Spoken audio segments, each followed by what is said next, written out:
feathers for picking up lint, Jed. Seems right proud to be happy, too. Elmer's a dandy little duster. Well, let's take our dusters outside and shake them. Yes, Granny. Then you can take yours upstairs and have him do the dresser drawers in the closet. Uncle Jed, old Honest Johnny never come back to pick up his $700,000. Here's that way. Can I have it as an advance against my allowance? 50 cents a week, that'd take a while to pay back. I'm young. You ain't that young. Besides, Honest John needs that money to help fight smog. You know, I'd like to throw my brain into the fight against smog. It's a dandy cause. They say what it'll take to whip it is brains and money. Well, betwixt us, we got it made, ain't we? I reckon we got a leg up on it. Elmer and me'll get busy upstairs. Fine, Ellie. Oh, Jed, that reminds me. Mr. Drysdale called and said he was coming by to pick up this money. How come? Well, he said folks hadn't ought to keep $700,000 in cash around the house. He's got the hives from worrying about it. Well, I'm sorry about the hives, but I promised this money to Honest John to fight smog. I'm thinking about jumping into the fight against smog, too, Granny. Well, Mr. Drysdale said that this money belongs back in the vault at his bank, and he's coming by to pick it up. I don't think I can let him have it. Promise is a promise. I'm gonna fight smog, Granny. Well, I told Mr. Drysdale that you might not let him have it, but he says he's coming by to pick it up. So that's betwixt you and him. Granny, I'm gonna fight smog. How? Well, I don't know, but Uncle Jed says it takes brains and money. Betwixt us, we's all set. You got money, have you? No, I'm supplying the brains. Sitting up here betwixt these sideburns is a real brute. The only brute you have sits here at the end of your gullet. I think we ought to encourage your boy, Granny. He don't know smog from applesauce. I do so. I listen to the reports all the time. Why, today we's having light eye irritation. But that don't worry me, because I got dark eye. That's a great partner you got there, Jed. Oh.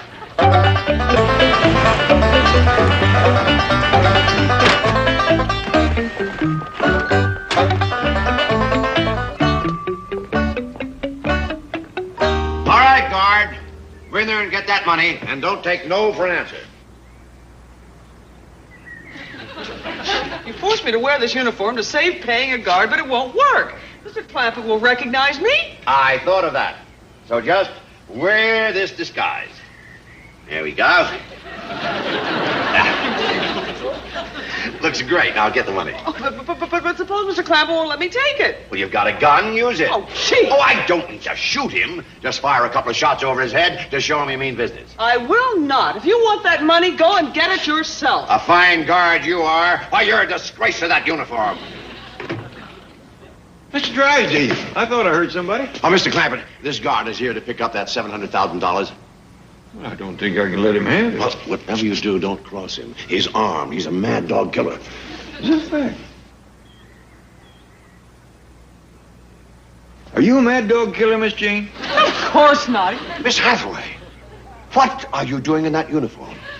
Oh, boy. If this is your idea of a practical joke, I, for one, do not appreciate it. Or can I imagine Mr. Clampett is amused either? Now, I'll see that she's punished, Mr. Clampett. And I think the proper punishment would be to make her carry out that heavy bag of money. Go get it. Now, hold on. She ain't toting out that money. Well, if you want to forgive her so easily, but keep an eye on her. Any woman who'll dress up like that bears watching.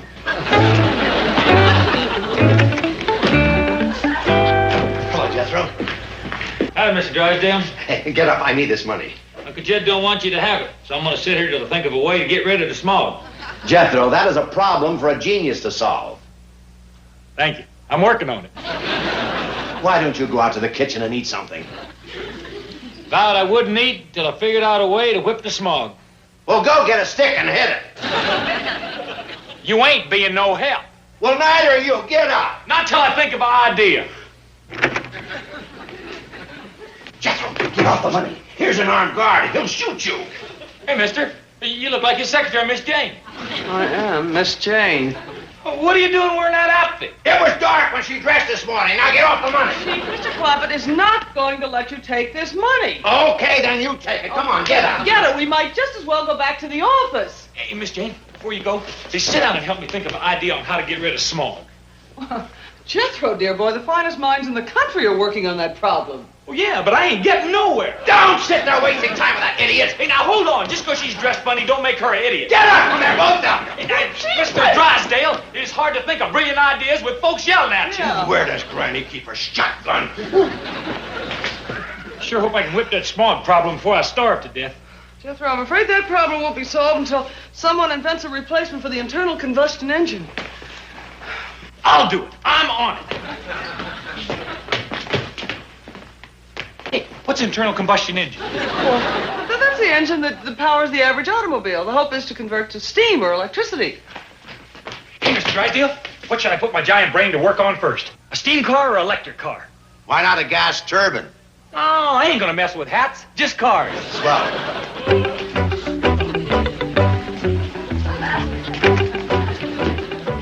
Mr. Drysdale, I done told you this money is staying here.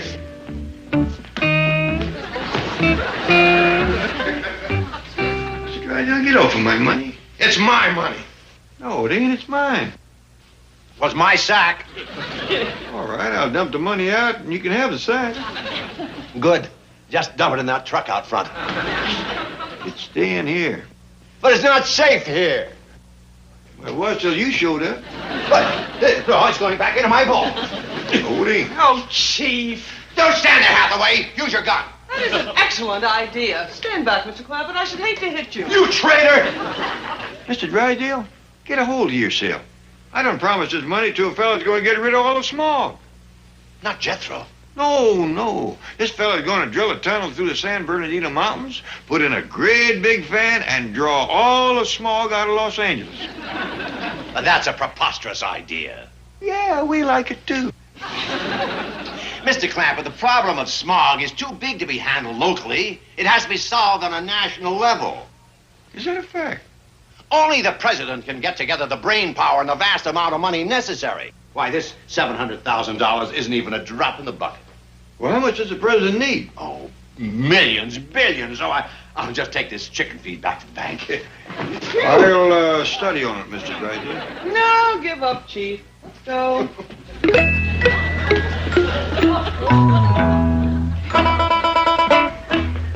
Hold it, Hathaway.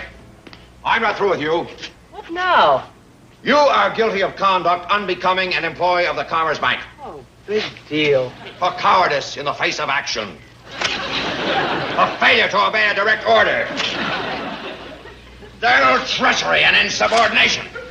You are hereby dishonorably discharged as a guard and reduced to the rank of secretary. Hallelujah. Don't expect a Christmas bonus this year. I have never had a Christmas bonus. Well, don't expect one this year either. Now get the truck.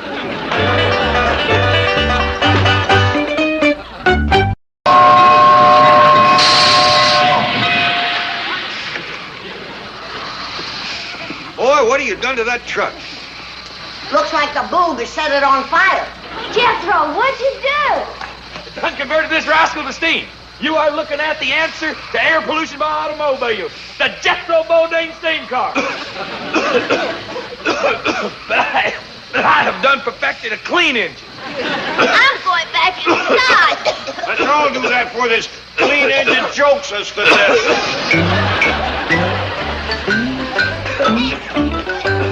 Uncle Jet, Honest John ain't gonna be needing his money no more now that I whipped the smog problem. So I use it to mass produce my steam car. Hold on, boy. According to Mr. Drysdale, only the president himself can handle a small problem. The President of the United States. That's right. He's the only one that can bring together the brains and the money. Well, here stands the whole kit and caboodle. I'll hop on my steam car, drive to Washington, pull up in front of the White House, and give him the brains and the money, all in one package. Hold on, boy. What you got there is just a drop in the bucket. And it ain't likely enough money either. Talking about the money, Granny. Mr. Drysdale says the president's liable to need millions, even billions. I was thinking of giving him all my money. Okay, I'll stop by the bank and get the rest of it.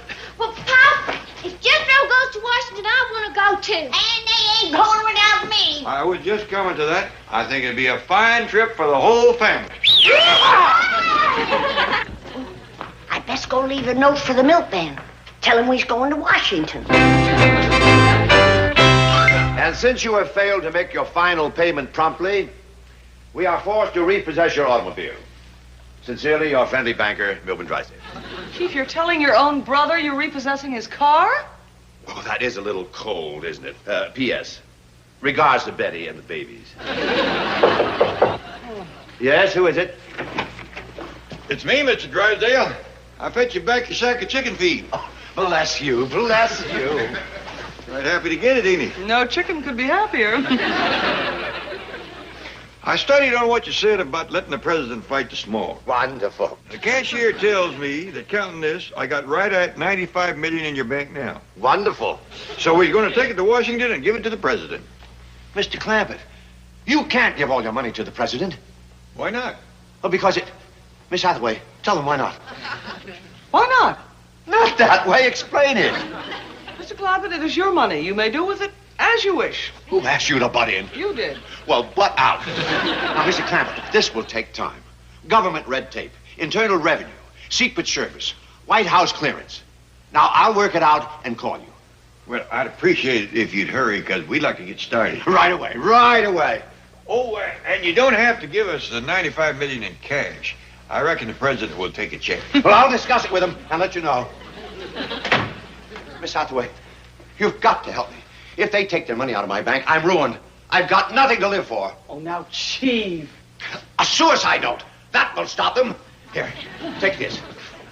Mr. Clampett, because you are withdrawing your money, my death is on your hands. Chief, no. Now, type that up, pin it to your dress, and throw yourself out the window. They love you. This will teach them a great lesson. Thanks, but... No thanks. I promise this is the last favor I'll ever ask. Forget it. Right? If you're too chicken to throw yourself out the window, I'll do it.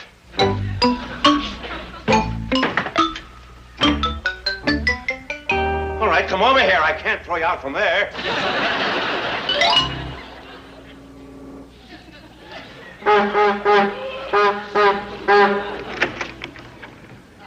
What's all the honking for, boy? I done come up with an invention that beats steam.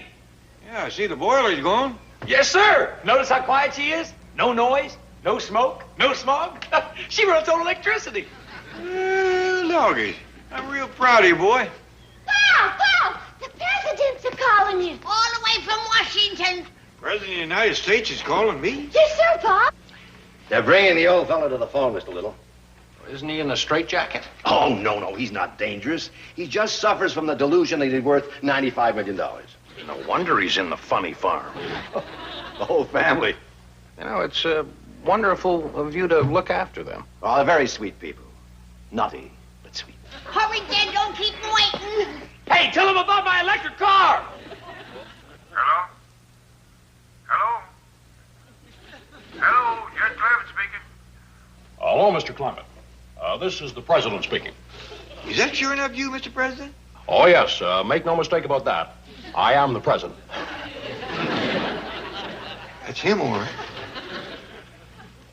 Now, Mr. Drysdale has told me of your generous and patriotic offer to donate your entire fortune to the fight against air pollution. Yes, sir. It's only $95 million, but you're sure welcome to it. And we'll bring it right to you, right there in the White House. The whole family. This here's Granny, Mr. President. I'll bring you some pickled pawpaws and some hand-slung chickens. Mr. President, this here's Ellie Mae. Would you like a nice little baby possum to play with? My nephew Jethro ain't here to say howdy, but he's going to drive us all the way to Washington in his brand new invention, the electric car. No. Don't come to Washington. We've got enough people like you here already. You're public, spirited citizens now. Well, how will we get the money to you? Well, I'm glad you asked me that. I want to make this point very clear. What is the point I want to make very clear? Leave your money in the bank. The Commerce Bank of Beverly Hills, where it will draw maximum interest, compounded semi-annually, in the care of your wise and friendly banker, Melvin Drysdale. Well, naturally, we'll do whatever you say, Mr. President. But the family's going to be awful disappointed. We was hoping to get away to Washington. Oh, no. Don't try to get away. Just stay right there and do what the nice man in the white coat tells you. Goodbye. Bye. What'd he say, Jed? He said he don't want us to come to Washington right now. Well, what are we supposed to do, Pa? He says he's going to send a man in a white coat to tell us.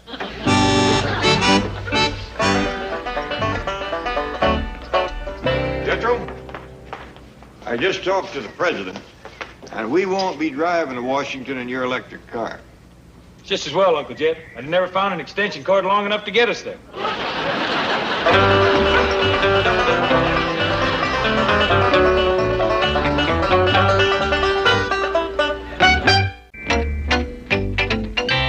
Mr. Little, that was a magnificent performance. Thank you. Why, your impersonation of the president was absolutely incredible. Thank you. I hope to see you again sometime. Take good care of yourself. Mr. Drysdale, aren't you forgetting something? Oh, what's that? My fee. Oh, yes. How much is it? Well, ordinarily I receive $7,500 for a performance. However, in this case, I'll cut it in half. How's $37.50? $37.50 it is. 20, 40. Now, you owe me $2.50. No, that's $3,750. For 5 minutes' work, the president doesn't get that much, and he's the real thing.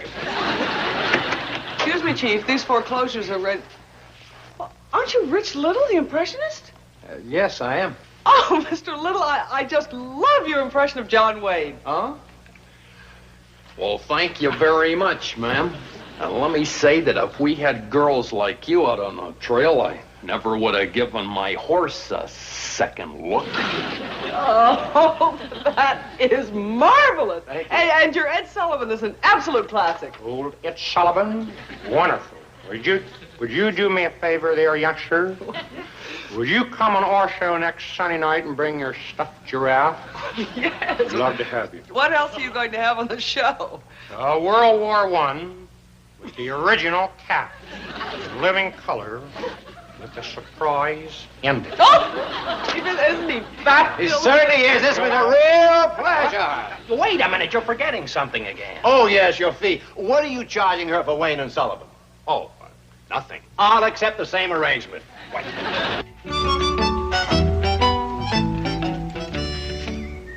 Don't leave no milk for a spell. We is going to Washington, Granny.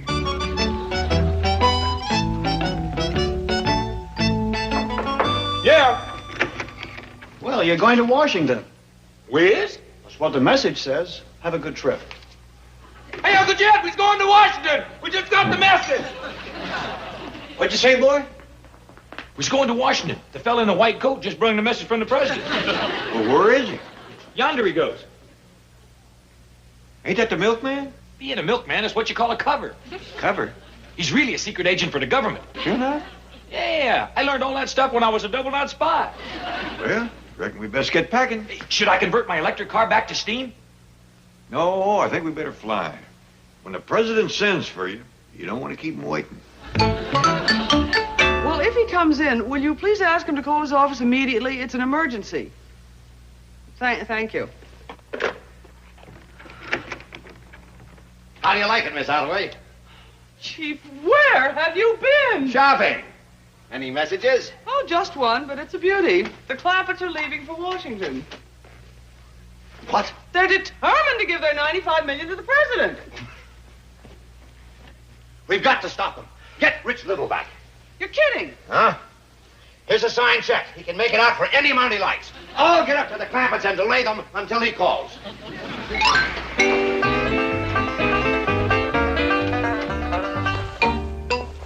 I made it. They're still here. Clampett, Granny, Ellie Mae, Jethro.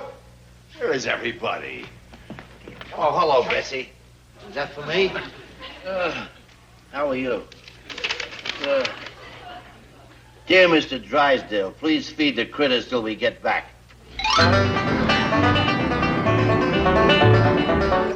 Enjoying your flight? Yes, ma'am. Thank you.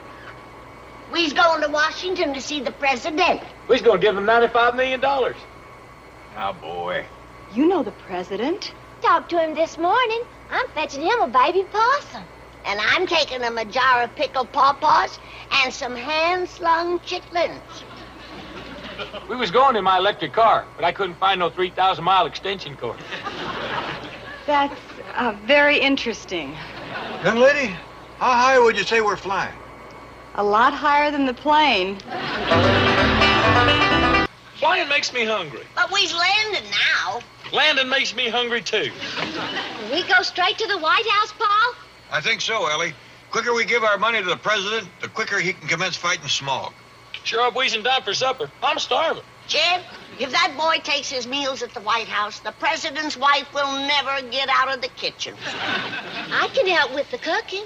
No, Ellie, I'll do that. You make the beds and do the dusting. And Jethro, you can mow the White House lawn and rake the leaves. Let Ellie do that. President needs me for my brain. Oh, pooh. I'll likely be in the East Room or someplace sitting on his cabinet. You keep your feet off the president's furniture.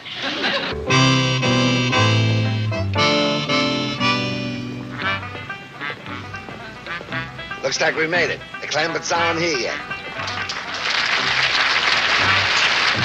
See you at the hotel. Shifty, what if they don't show up? They'll be here any minute. I checked their flight. How are you going to get past the guard? I'll handle it. It's important for the Clampetts to see me coming out of the White House. Okay, good luck, honey. Yeah.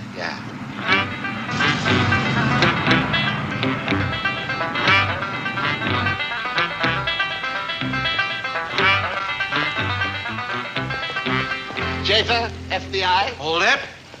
What is it? What? The president is waiting. What is it? I need to see your identification. You don't recognize me? Nope. Good. I told J. Edgar this was a perfect disguise. See you later. Hold it. Look, you're delaying high-level meetings. Now, what do you want? I want to see your pass. My pass? Of course. My pass. How do you know? I must have left it on the president's desk. I'll go get it. Hold it. Now, what is it? I can't let you in without a pass. Is that your final word? It is.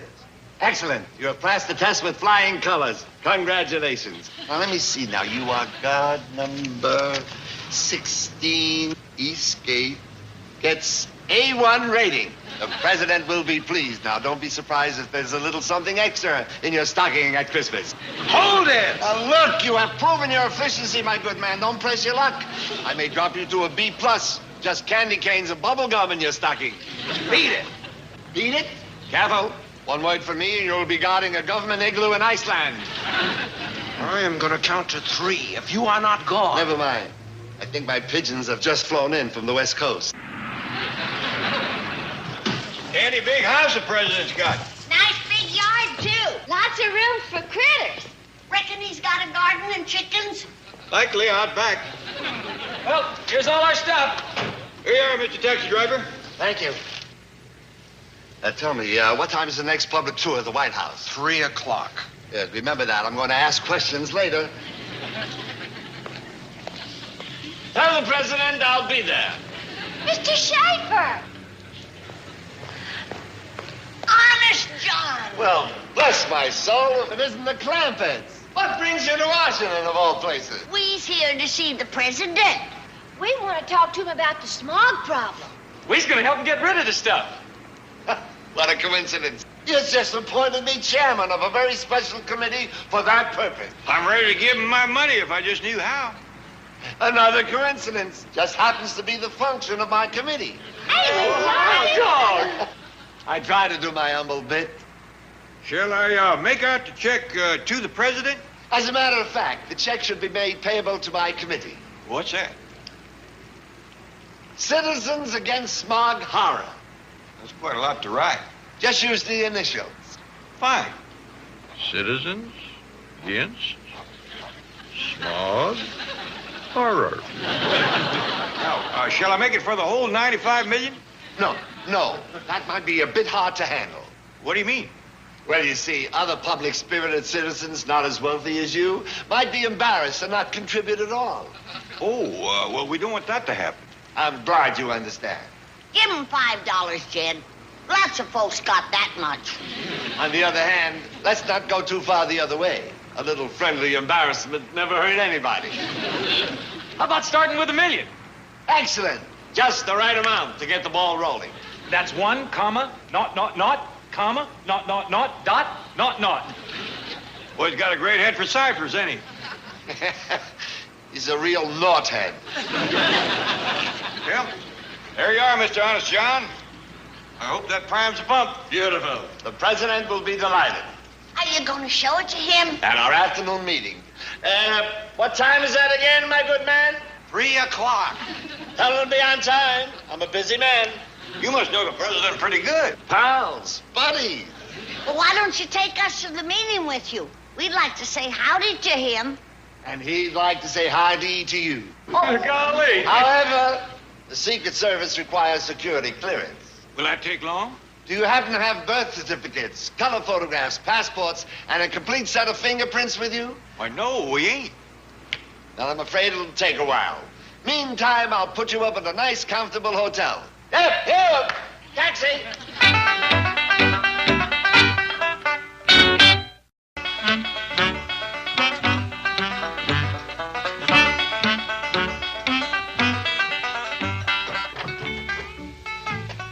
These are daily flight accommodations, Mr. Honest John. Well, thank you, Mr. Clampett.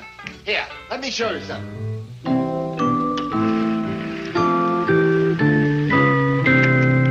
Here you have a magnificent view of the entire city of Washington.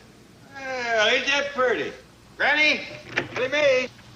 Mr. Honest John has fixed us up real nice here, ain't he? Well, it's all right, but it ain't like staying at the White House. Sure ain't. They got a kitchen over there where a fella can get a snack when he's hungry. Ain't we gonna get to stay at the White House at all?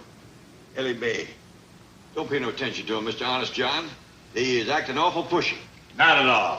As soon as I have straightened out the matter of security clearance, I'm sure the president and his wife will issue you a formal invitation. Oh, Hot boy. Well, you tell them that they ain't taking in a family of freeloaders. We'll pitch in and help with the housework and the chores. I'll make that matter crystal clear to him. We're right obliged to you. Glad to do it. See you later, friends. Shifty, baby, how'd it go? Like $1 million. And here it is. $1 million. Beautiful. I can have us packed in 5 minutes. Wait a minute. Where are we going? Mexico, Venezuela, you name it. Flo, there are 94 more where this came from. Now, don't get greedy. Let's take our $1 million and play it safe. Baby, this is a chance of a lifetime. Think big. I'm thinking big. We could get 20 years apiece. Relax. I got those hillbillies in the palm of my hand. They're grapes waiting to be picked.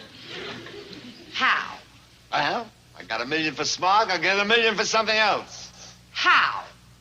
I'll think of something. I'll sell them the White House. How? How? You sound like an Indian. That's it. You're going to be an Indian. What? It's beautiful. They'll love it. You are the last of the Columbia Indian. And that, dear friends, is why the president is embarrassed to invite you to the White House. You mean he don't even own the house he lives in? Not so much as a stick of furniture belongs to him. That's terrible. No wonder he can't ask us to stay. I'd feel the same way in somebody else's house. Mm-hmm. Who owns it? The White House stands on Indian ground. No. Yes, this entire area was once occupied by the Columbia Indians. That is why, to this day, it is called the District of Columbia. Well, can't the government buy it from the Indians? There is only one surviving member of the Columbia tribe, and she refuses to sell. She? Yes, the ancient and noble Princess Sitting Hawk. Right noble name. A proud and defiant woman. Not all the pale-faced pony soldiers can drive her from the land she feels is rightfully hers. Why won't she sell? Sitting Hawk does not trust politicians. She says they speak with forked tongue. Well, can't the president get her to sell the White House to him? Every chief executive since Lincoln has tried. Lincoln? How old is she? Well, no one knows for sure, but at least 150. Indians does live a long time. She wouldn't even sell to Lincoln? Well, she likes certain things about him. The fact that he was tall, a simple man, humble, honest. I would say that Lincoln and Teddy Roosevelt have come closest to impressing Princess Sitting Hawk. She favored Teddy, did she? Well, he was a rugged outdoor man. She admired that. She liked his mustache. She called him Chief, hair on the lip. Them two was the only ones that come close, huh? Yes. If there only existed a man who combined the qualities of both. Tall, simple, humble, honest, a rugged outdoor man with a mustache. You're describing Jed. One who had never been involved in politics. That's Jed. Who? Jed Clampett. He's sitting right here. Now, Granny. By Judge, I think she's got it. Shucks, no. Did you hear that? Shucks. No. It says everything. He's simple. He's humble. He's honest. He's tall, and he's got hair on the lip. He's our man. Forget it. I can't handle nothing as important as this. Mr. Clampett, when Andrew Jackson, Old Hickory, was asked to fight the Battle of New Orleans, do you know what he said? Forget it. I can't handle nothing as important as this. Is that a fact? But he won, and you will win. History has chosen you, and you cannot refuse. Do it, Jed. Then we are sure to get an invite to the White House. Well, I ain't gonna do it just for that. Then you will do it? Well, if it leaves the president's mind, least I can do is try. Spoken like a true patriot. I will take you to Princess Sitting Hawk and act as your interpreter. You talk Indian? I learned as a child. The tongue of the Columbia Indians was the second language in our home. How come? Well, many moons ago, my family befriended the tribe. When all other pale faces were against them, the Indians knew they could always find refuge in the home of a Schaefer. It was nice of your folks to take 'em in. Our name has become part of the Indian language, synonymous with hospitality. To this very day, to be taken in is to be Schaefered.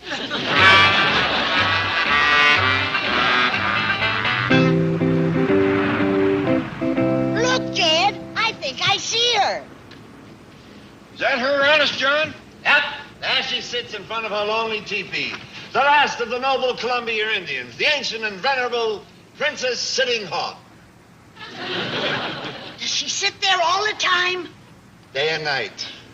Winter and summer, rain or shine. She keeps silent vigil over her property. You think they'd let her stay in the White House? It's on her land.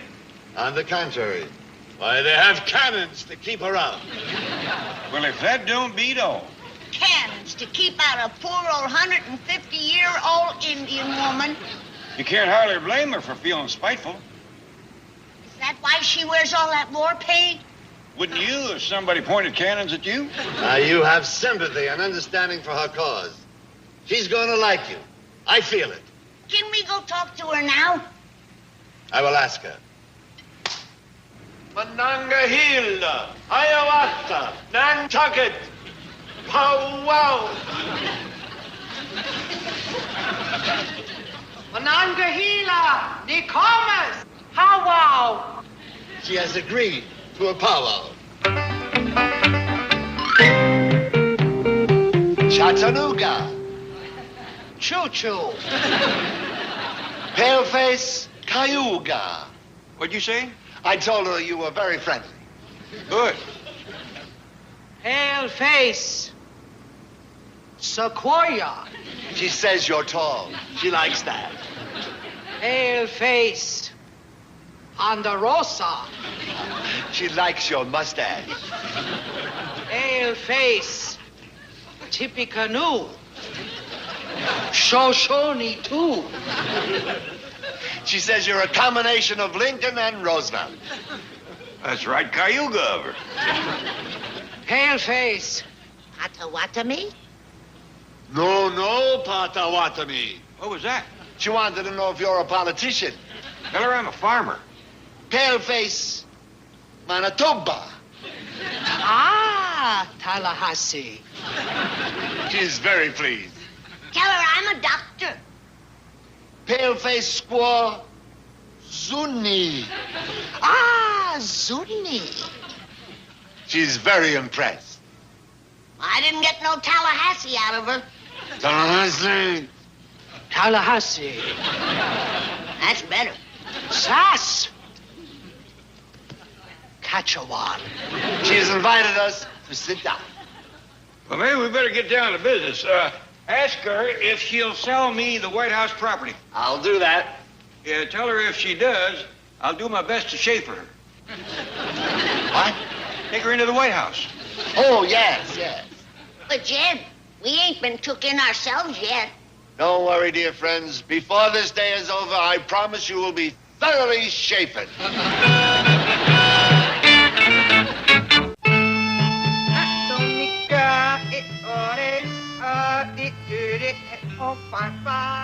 What's Seton Hawk doing in there? She's getting help from the spirit. Well, she ought to lay off. Sounds like she's had enough. Oh, no. She's contacting the spirits of her ancestors who have gone to the happy hunting grounds, asking their advice. I hope they advise her to sell me the White House. First thing I'm going to do is take them cannons away. Yeah, looking down the mouth of a cannon every day must be awful scary. Not the Sitting Hawk. She is fearless. Even General Custer couldn't drive her from this spot. He tried, did he? Rode in here with his cavalry, yelling, shooting, waving their sabers. But she never budged. Spunky little woman. Her bravery so impressed General Custer that he called her Courageous Adversary, a name which has stuck to this day. I'd have called him a few names. Sitting Hawk got her revenge. She told her cousin Sitting Bull. You know what happened to Custer?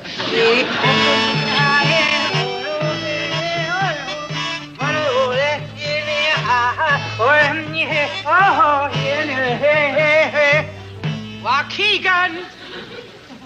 What's that? It's the deed to the White House. Oh, good. Sitting Hawk. Poughkeepsie. Paleface Wigwam. Sequoia. Manitoba. She has decided to sell the White House to the tall farmer. Oh, I'm right Tallahassee. Ask her how much she wants for it. Yucca-lumpum? Uno alligator. He and the spirits have arrived at the price of $1 million. Tell her it's a deal. Caracas. Venezuela. Write the check. Oh, shall I make it out to Sitting Hawk? Yes, but include the name bestowed on her by General Custer. That's Courageous Adversary Sitting Hawk. Well, I don't hardly have room for that. Just use the initials. That's the custom here in Washington. Courageous Adversary Sitting Hawk. Well, what do you know? Comes out just like the other check. C-A-S-H. What a coincidence. Ain't Seton Hawk gonna get the money? Of course, but first I have to change it into beads for her. Here's your Waukegan.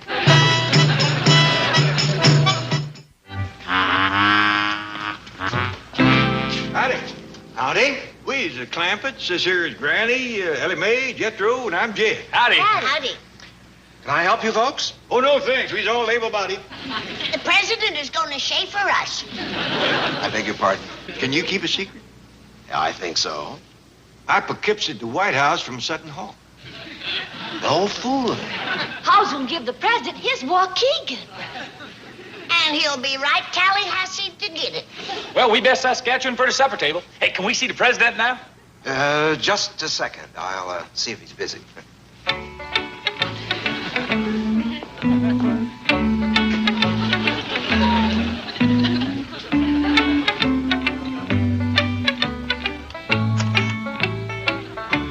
Captain, Frank at the East Gate. I got 4 ding-a-lings here. Okay, but hurry.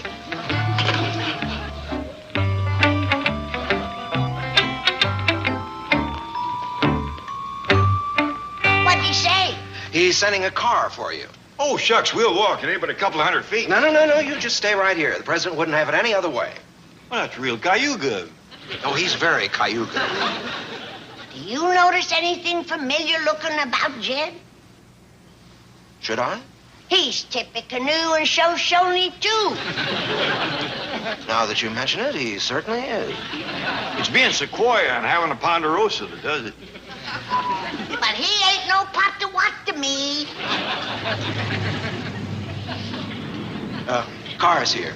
Look at that big fancy limousine. Yeah, we wasn't aiming to put on airs, but looks like the president won't have it any other way. He's gonna get chapered in style. Yeah, Chattanooga. Choo-choo. He talks it real good, don't he? Well, come on, everybody.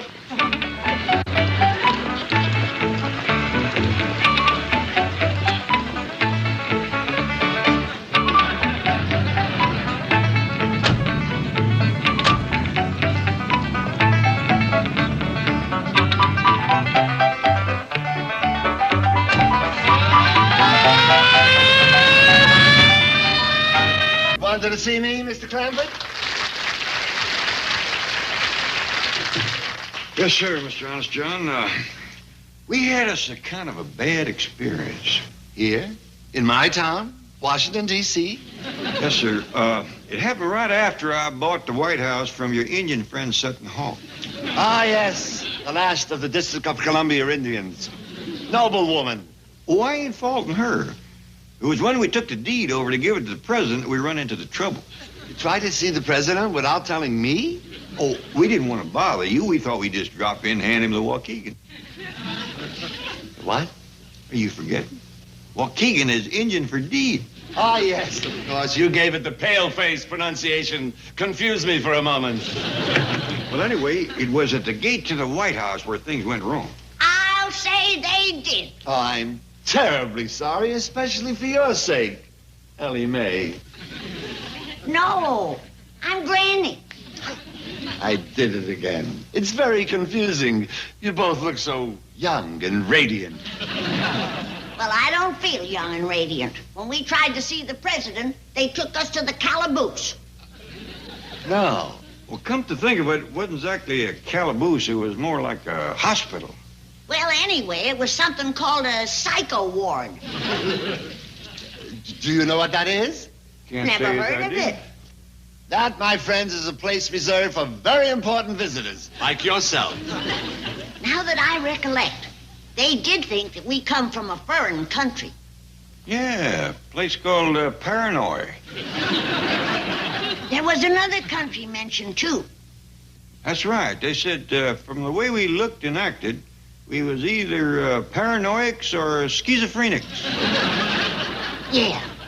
A natural mistake. There are many of them here in Washington. Well, you'd think that after Jed laying out $1 million to buy the White House for him, the president would see us. I'll go to the White House right now and speak to the chief. Well, you tell him and his missus that we would like to be invited for victuals. You will be. Victuals in the gold room. Tell the president's missus not to go to no trouble. I'll do that. I'm sure the First Lady will be very relieved. First Lady? That's how we refer to the president's wife. Did you hear that, Granny? They call her the First Lady. Yeah. I bet the other presidents' wives wouldn't appreciate a crack like that. Flo? Flo? Flo, where are you?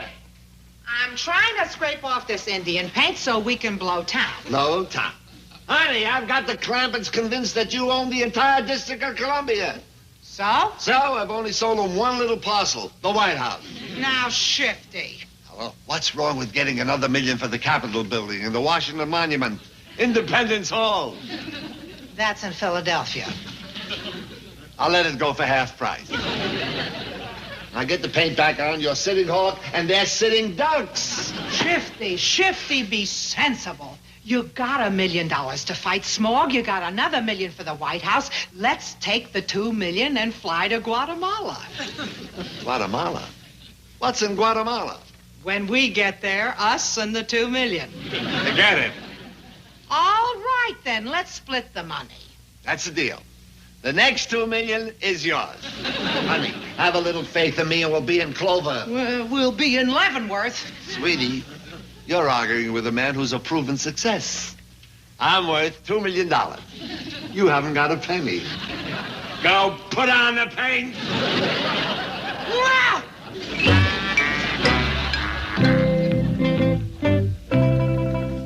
Where is Ellie Mae? I need her to help with the housework. Granny, there's a maid that does all that. You can't expect one poor girl to do it all, Jed. There's 1,000 rooms in this hotel. Oh, Granny! That's Tom a surprise.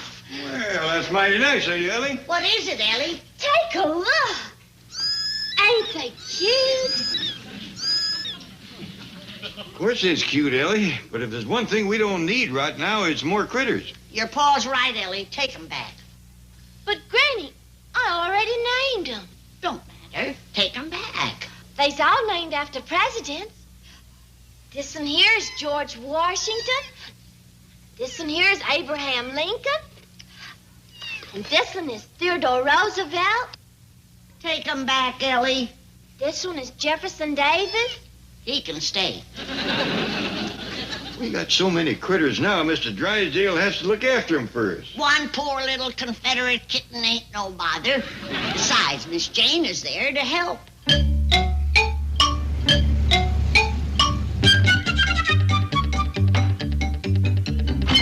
Big show inside.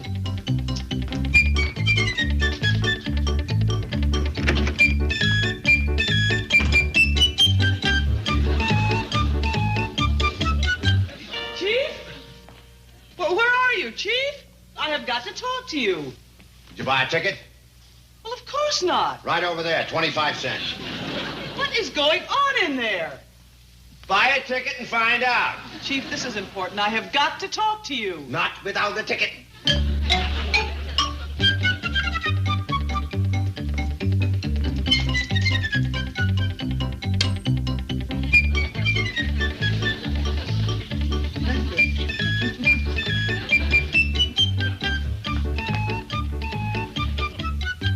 There. Now make it snappy. School will be out pretty soon. I'm expecting a couple 100 kids for the big show. What big show? Ellie's animals. If I'm going to take care of them, I might as well make a buck. Children can see animals at the zoo for nothing. I've got an act they won't see at the zoo. Fearless leopard woman fights full-grown mountain lion with her bare hands. Where are you going to find anybody crazy enough to do a thing like that? See if this fits. Forget it.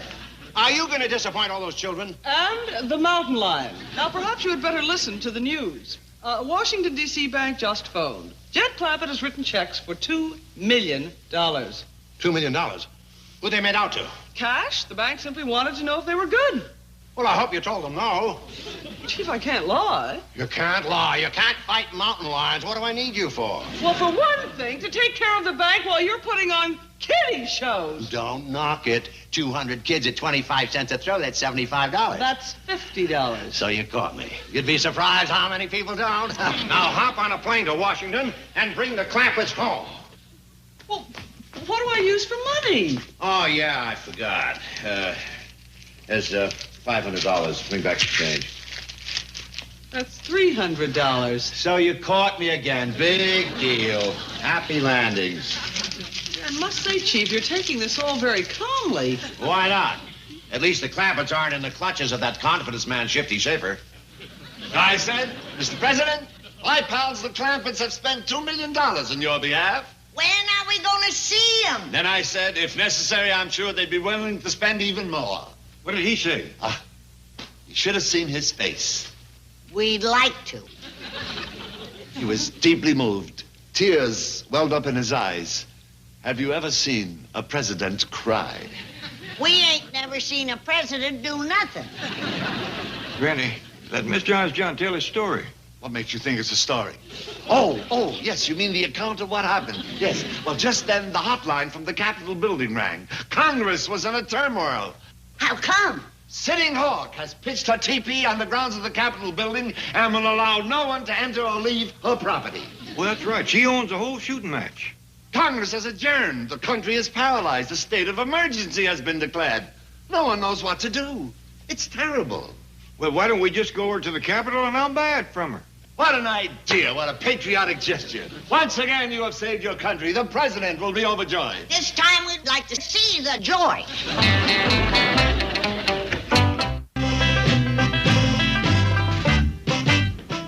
My doggies, that's just about the prettiest building I ever did see. It's even bigger than the White House. I think I see Sitting Hawk. Where, Jed? Got her teepee pitched in the bushes yonder. Isn't it terrible to think that our nation's capital can be barricaded by one stubborn Indian? Well, now, you gotta remember, she don't trust Potawatomis. Who? Politician. They speak with forked tongue. Oh, yeah. How much do you reckon that she's going to charge Jed for the capital? Who knows?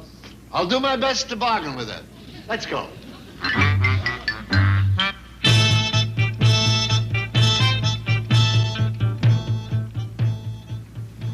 How? Howdy, ma'am. Sequoia, Manitoba, Ponderosa. Yep. The tall farmer with a mustache. That's me. Minnehaha, Zuni. I know Zuni means doctor. But what's that ha-ha business? Minnehaha means lovely lady. Lovely lady doctor. Ain't that nice? Schlemiel. What does that mean? Loosely translated, that means genius. Sure got you pegged. Ask her what you take for the capital. Pawtucket wampum powwow wigwam. Narragansett. Make an offer. Don't start too high, Jed. Leave room to dicker. I will. You want me to loosen her up with a shot of firewater? Oh, no. Well, honest, John, I paid her 1 Allegheny for the White House. Ask her if she'll take that for the capital. We can try. Chickasaw, Wichita, Allegheny? Okefenokee. What'd she say? I'm afraid there's no polite way to interpret that. I take it she turned me down. Very rudely. Powwow, wigwam, Tacoma, Allegheny. She's asking $2 million.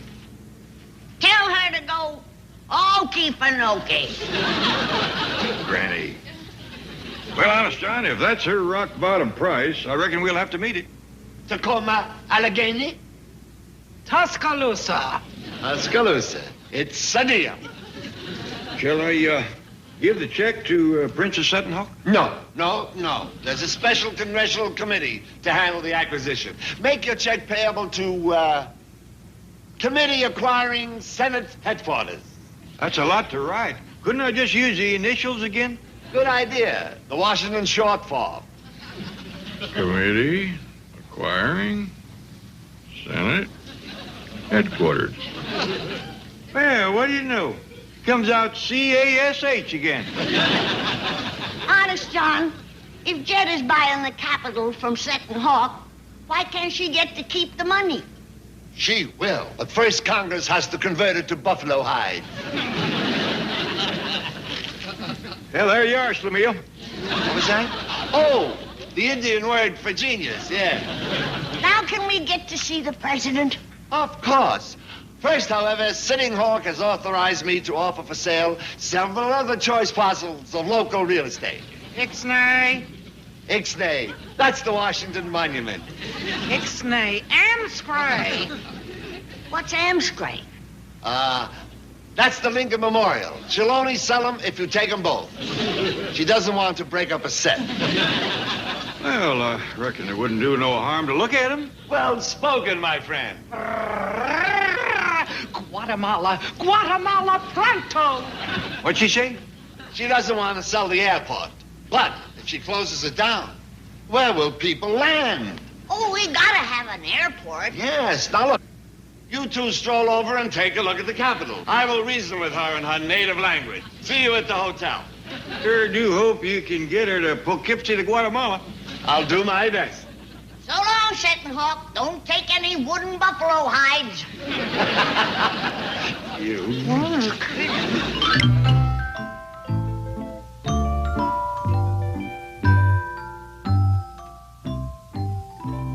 Look at Theodore Roosevelt go after that milk. He's got the best appetite of the bunch. You know something, Millie? I can't find paranoid no place. Now, schizophrenia neither.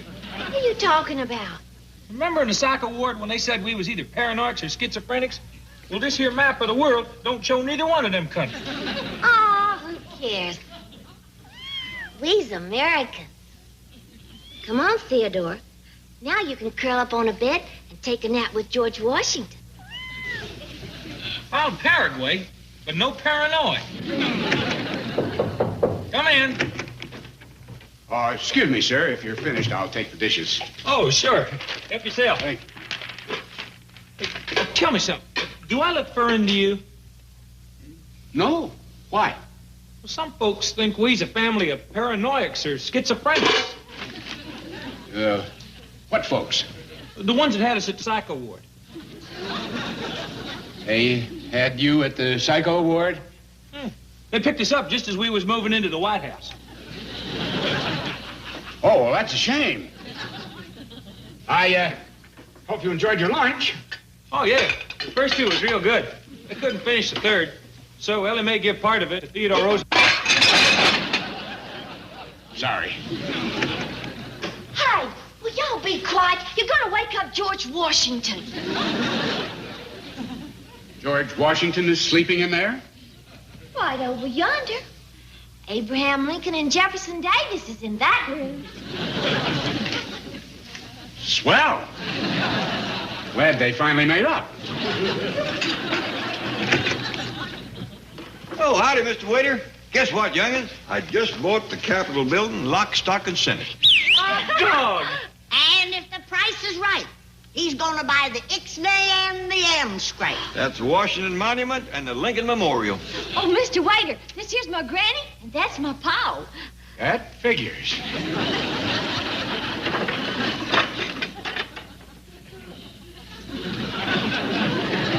Uncle Jed, that Washington Monument is a real moneymaker. Why, they get 10 cents a head just to ride up in the elevator. I ain't buying it to make money, Jethro. I'm going to turn the whole thing over to the United States government. Can we go along, Paul? You take the young'uns, Jed. I've got some sheets to wash. Come on. Honest John's waiting to take it. Oh, Mr. Clampett, how do you like it? Real fine, and that sure is a dandy elevator ride for 10 cents. Now that you're buying it, you can ride free.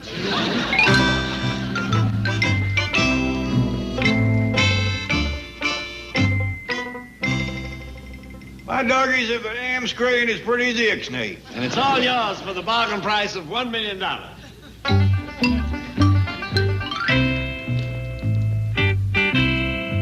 Hey, Uncle Jed, now that you bought the Supreme Court building, can I be a judge?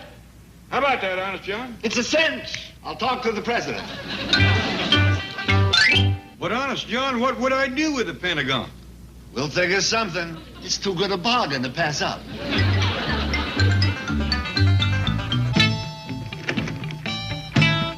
Shifty, I've been worried out of my mind. Relax, Squaw. Chief Latsalute has returned triumphant.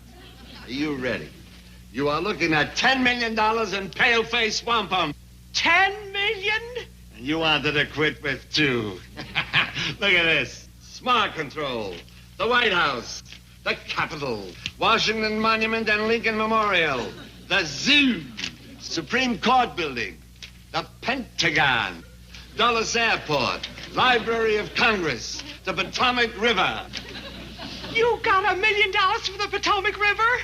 It was so polluted, I let it go cheap. What? Shifty, I gotta hand it to you. Good idea.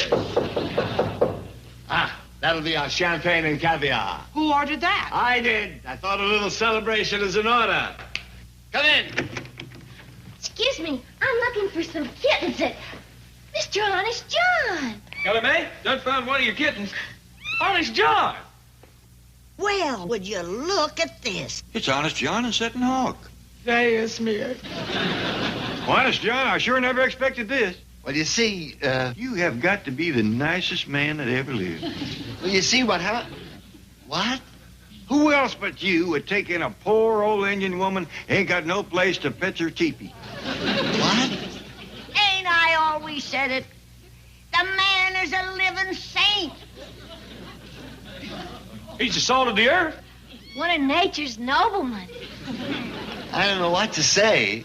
You don't need words, Honest John. You speak with deeds of kindness.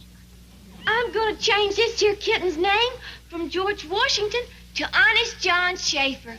Because you're the greatest American I know. Please, don't say that. It's not true. It sure is. That's a fact. If everybody was like you, there wouldn't be no wars or riots. All God's children would love one another like they was meant to. Stop it, will you? We ain't said half enough.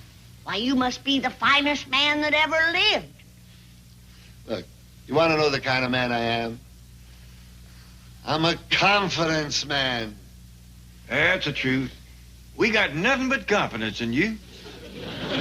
You don't know what you're saying. I don't, huh? When you're the only man that a 150-year-old Indian will trust, you are something special. All right. You want to hear something? This woman is my wife. Did you hear that? This blessed man married this poor old hag to make her last days on earth happy. Listen to me. We work together. We're confederate. Glory be if all the people were like you, the South will rise again. Oh, God bless you, honeymooners. Granny, I think we'd best get out of here before we all go to bowling. Wait a minute. Here. Take your 10 million back. Why? It's yours and hers. We don't want it. We don't need it. What's the matter? Was it something we said? It's everything you said. Here. Well, I'm not taking it back. Well, I'm not keeping it.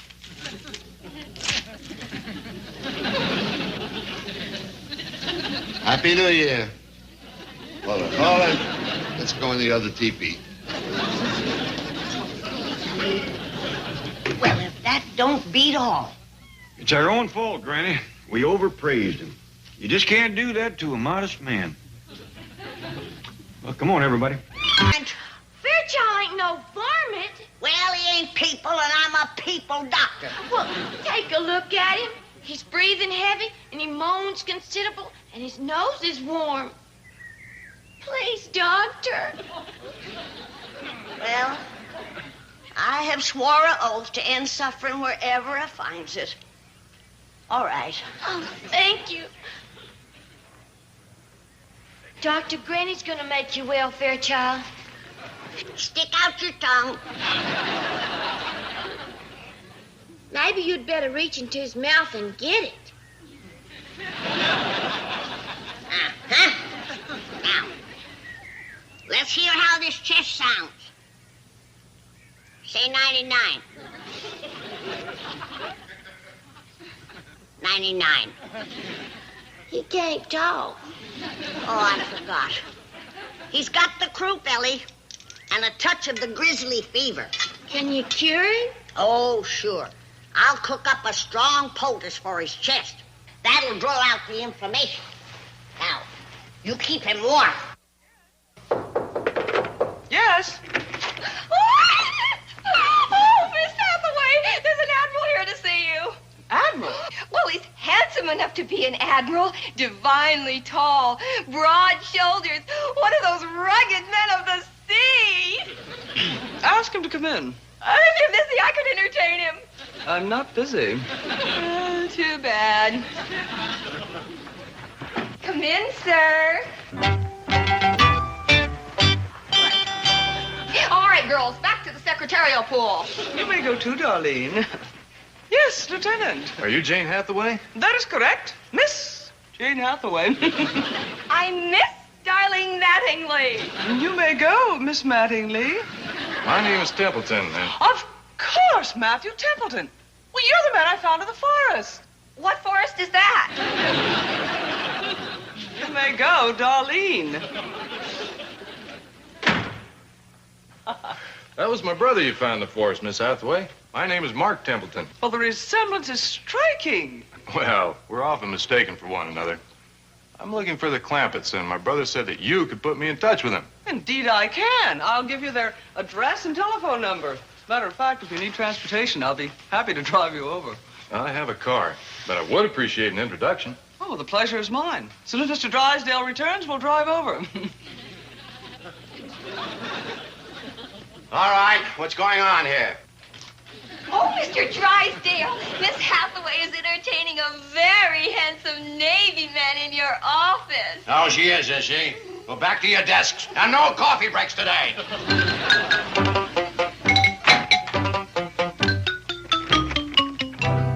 Okay, this is a bank, not the USO. Break it up.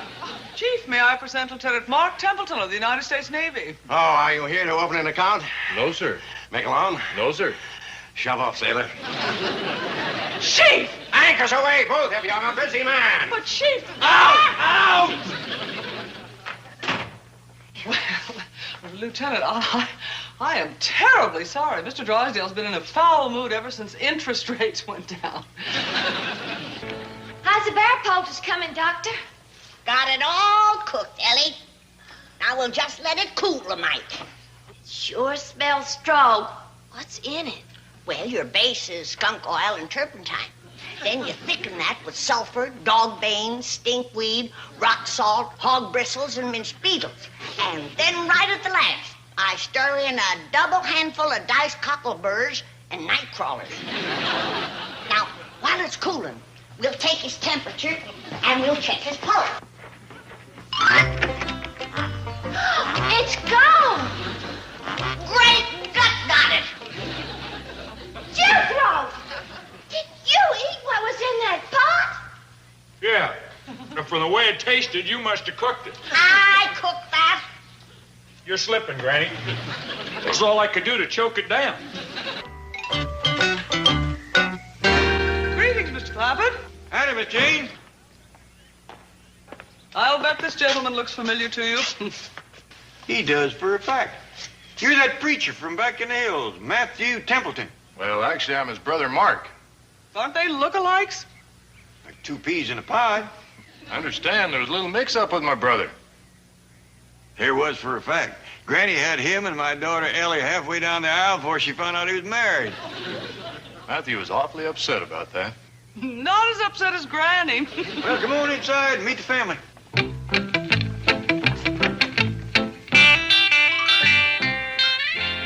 Beautiful home you have here, Mr. Clampett. Yeah, thank you. It's a lot more than we need. Jed, I'm out of rock salt. And it's the married preacher that nearly broke Ellie's heart. Keep your gun on him, Jed. They is just look-alikes, Granny. That's the preacher's brother. Granny, this is Lieutenant Mark Templeton. And he's not married. I'm pleased to meet you, Granny. You ain't got a wife? No, ma'am. You're absolutely 100% single? Yes, ma'am. Engaged? No, ma'am. I'm glad to make your acquaintance. Take him into the parlor, Miss Jane. Keep your gun on him, Jed. What for? We ain't letting this one get away.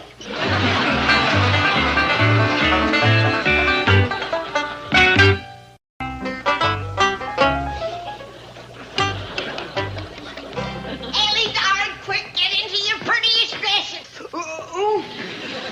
What in the world are you doing? Cooking up a new poultice for my bear. But, Ellie, I'm out of rock salt. And that's what sops up the skunk oil. Let's get this outside before it smells up the whole house. Company's here to see you. Who is it? Remember that handsome preacher back in the hills? Sure do. Well, this is his brother. And he's bigger and handsomer and singler. And he's here to see me? He ain't here to see me. Now get upstairs and do what I... Look, Granny. My bear's up and gone. He must be well. Good. Now get upstairs and scrub yourself with lye soap. It's the only thing that'll cut that skunk oil. Yes, Granny. I declare you are gamier than a goat in August. Ellie is a perfectly lovely girl, Lieutenant. You'll... Oh, here she comes now. Get going, Ellie. That was Ellie? No, Nellie. She's our hired girl. Poor thing, she was emptying the garbage and fell in it. Ellie's up in her boudoir doing some fancy sewing and jotting down some of her famous recipes and having her picture took for the cover of a beauty magazine. I'll go tell her you're here. You'll like Ellie, Lieutenant. She's really something. So's Granny. Yeah. Where's Miss Hathaway? She went up to the Clampetts with Lieutenant Templeton. He's a friend of the Clampetts? Well, he's gone up there to meet Ellie Mae. Lucky girl. And I threw him out of my office. Oh, this is terrible. I'm coming. Well, come in, Mr. Drysdale. Thank you, Mr. Clampett. Well, what do you think of my boy, Lieutenant Templeton? Your boy? Well, didn't Miss Hathaway tell you that I'm the one who sent him over to meet Ellie Mae? Well, no, sir, she didn't. Well, now, I handpicked that lad from the entire United States Navy. You sure picked a dandy. Well, I told you I'd be the one to find the right man for Ellie. You know him well, do you? He's like my own son. Is that a fact? Why, yes. Mark and I... Chief! What are you doing here? Well, you may ask. Shame on you. You didn't tell Mr. Clampett everything. About what? Never mind, I won't embarrass you. Let's go. Well, it's the terrible-tempered Mr. Drysdale. You never forget, do you? I had to speak rather sharply to him in the office. He's always been a sensitive lad. Well, see you later, Mark, my boy. Mark, my boy? Yeah, Mr. Drysdale said you like a son to him.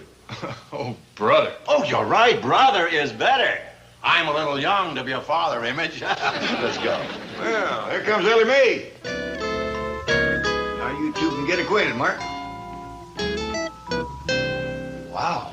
Ah, Ellie Mae. Allow me to present Lieutenant Mark Templeton of the United States Navy. Howdy, Mark. Pleased to meet you. The pleasure is mine, Ellie Mae. Now that I've brought you together, may the ship of happiness carry you across the sea of tranquility into the harbor of bliss. Bon voyage, my children. Chief, you are the biggest phony, the lowest fink, the most unprincipled scoundrel who ever lived. Thanks. I needed that. Let's go. Now then, you young'uns sit right here in the parlor and get acquainted. Well, thank you, Mr. Clampett. Ellie Mae, if you want to serve refreshments, there's cider and icebox. Thank you, Pa. Nice cold glass of cider sounds pretty good to me right now. How about you, Granny? Granny? Granny, What do you want, Jed? how about a cold glass of cider? Yeah, bring me a tall one. Now, Mrs. Templeton, there's a few questions I would like to ask you. Granny, What do you want, Jed? I need you in the kitchen. You young'uns will have to excuse me. He needs me. He's a widower, you know. It's sad when a man ain't got a wife to look after him. Pitiful. I hope that never happens. Granny. I'm coming, Jed. Just amazing how much you look like your brother. Well, it's just amazing how much you look like the hired girl. Well, we ain't got no hired girl. I kind of figured it couldn't be two as pretty as you. What do you want, Jed? I want you to leave them young'uns alone. Wouldn't you like to know something about the man that is proposing to your daughter? Granny, they ain't even shook hands yet. How do you know for sure? That fella's a sailor. These fast workers. Granny, will you just leave them alone for a spell? Jed, it's a father's duty to know something about the man that's courting his daughter. Well, I don't know. For starters, he's nice looking, he's single, he's an officer, and Mr. Drysdale handpicked him out of the whole United States Navy. Ain't that awful dangerous, spending so much time underwater? Well, we go through a very thorough training course, the Frogman program, before we ever start working with the porpoises and whales. How do you work with them? Right now, we're conducting experiments and communicating with them. We think we might be able to interpret their language. You mean they talk? In a sense, yes. They emit a series of sounds which we're trying to decode and understand. Bet you I could understand them. What makes you think so? Well, Pa says if you can understand Jethro, you can understand anything. I gotta do some chores outside. Yeah, you run along, Jed. Now, before I go, I want you to promise me that you'll stay in this kitchen and leave them young'uns alone. I promise. Granny, can we have that cider now? Oh, sure, honey. How are you two getting along? Oh, fine and dandy. You like him? Sure do. You know what? He spends a lot of time in the ocean. I suppose he does. On the boat. No, ma'am, underwater, swimming around. Why would he want to do that? Well, he's learning to talk to critters that live in the ocean. He talks to fish? Well, sort of.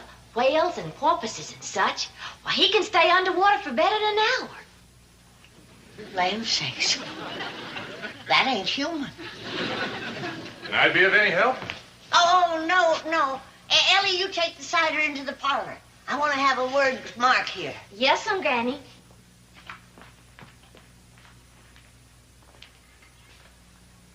My granddaughter tells me that you spend lots of time swimming around in the ocean. Yes, ma'am, that's right. She tells me that you talk to the critters who live in the ocean. Well, I tried to. She tells me that you can stay under the water for better than an hour. That's right, I can. Ain't that hard to do? Not for me. I'm a frogman. You're a what? I'm a naval frogman. Well, excuse me. Oh, no. Hey, Granny, that second batch of stew is better than the first. Not as salty. Hey, Granny, what's the matter? Oh, Jethro, I just had a terrible shock. What is it? Your cousin Ellie has fallen for a freak. A freak? He's half man and half frog. Oh, from the waist up, he's beautiful. But from the navel down, he's pure frog.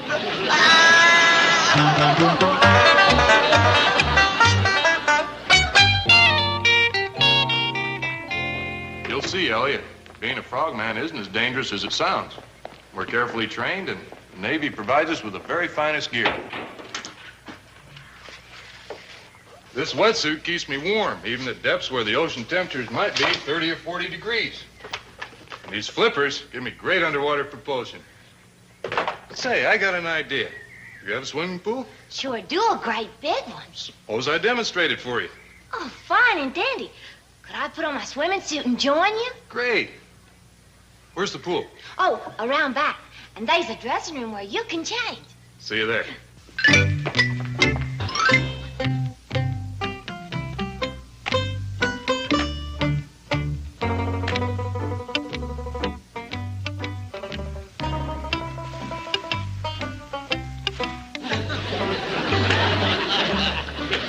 Saints in heaven. It's worse than I thought. The frog half has taken over.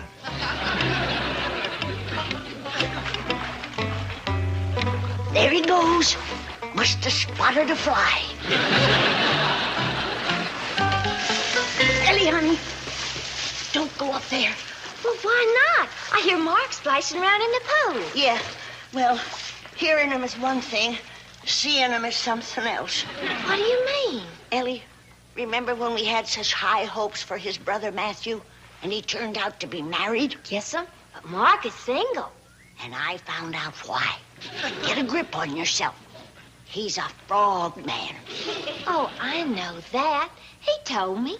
Don't it worry you? Well, yes'm, it does. But he says it's nothing to worry about. Yeah. Well, that's easy for him to say. Mark says there's lots of frogmen in the Navy, and they do real important jobs.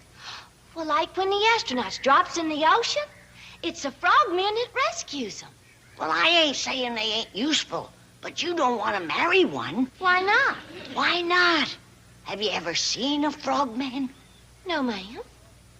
Well, all right, go ahead. One look will cure you. Poor darling, she's in for an awful shock. Of course, it could be worse. Thank goodness the top half ain't frog.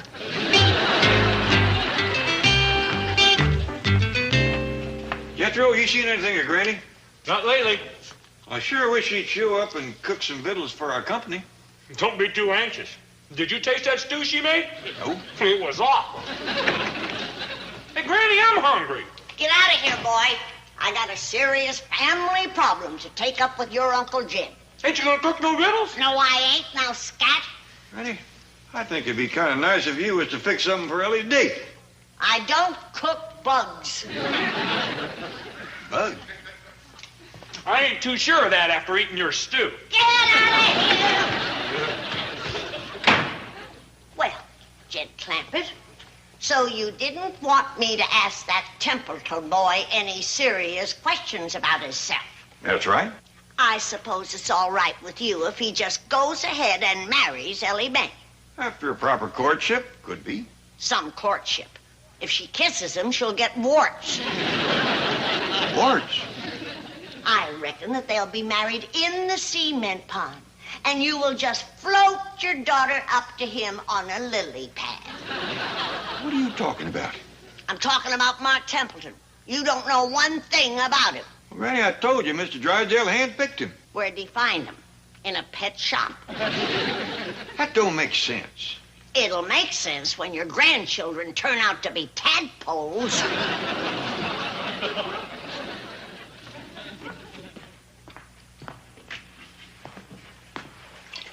You been at your White Lightning?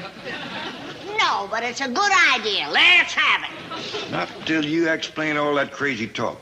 One picture is worth 1,000 words. Go down to the cement pond and take a look for yourself. Take a look at what? At what Mr. Drysdale wants your daughter to marry. And hang on to that jug. You're gonna need it. Boy, you ought to see that Mark Templeton swim. He can really shoot through the water. So could you if you had his hind legs. Hind legs? Oh, well, anyway, Pa, he wants to know, can he take me out to Vittles tonight? Why, sure he can. Good. Don't let him order for you, honey. You'll wind up with a plate of grasshoppers. Granny, I think you better go lay down for a spell. I'll drink to that. Let's have it. Mr. Clampett, would you and Granny like to join Ellie and me for dinner? Oh, no thanks, Mark. You young'uns won't want us tagging along. I thought we'd hop down to the beach. That figures. By the way, do you have some shoe polish I could borrow? You betcha. I'll fetch it, Jed. It beats me how you can squeeze into them shoes.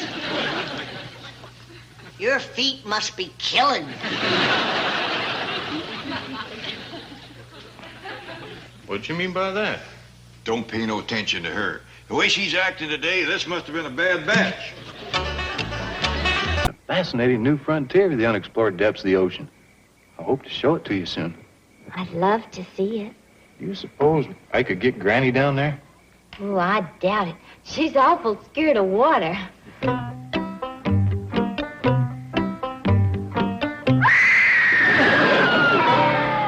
got her in the parlor. Turn loose of my granddaughter, you fiend. Be quiet, Granny. What's going on in here? I'm watching the early, late monster movie. Have you ever seen the creature from the slimy ooze? Your cousin Ellie's out with it. That rascal just grabbed a beautiful blonde girl, and now he don't know whether to take her to his world at the bottom of the swamp or to live in her world, a Park Avenue penthouse. Jethro. There he goes. He's dragging her down into the slimy ooze. Hot dog! Ain't he a dandy? What a family. They's all hooked on freaks. Well, that's the end of that one, Granny. Now comes a semi-late monster movie, The Lizard That Ate Philadelphia. Jethro, I'm half worried out of my mind. I gotta have somebody to talk to. Your cousin Ellie is out with a naval fraud man. From the navel down, he's a frog. Oh, look, Granny. Yonder comes a vampire Batman, the green zombie, the werewolf, and the mad scientist. They's all good guys. Oh, what's the use?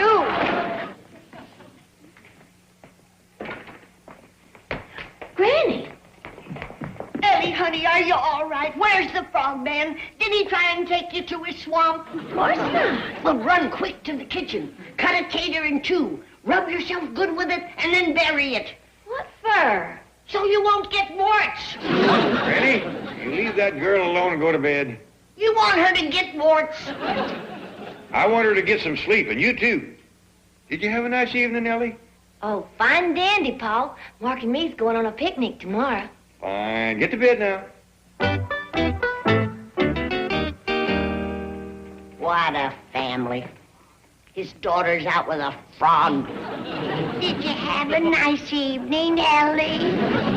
Just dandy, Paul. Hey, Granny. Hey, you want to see the giant pussycat that ate the lizard that ate Philadelphia? No, I don't. Where you going? I'm going to check the weather signs. It might rain tomorrow, and there won't be no picnic. Of course, they wouldn't be bothered with ants. He'd eat them.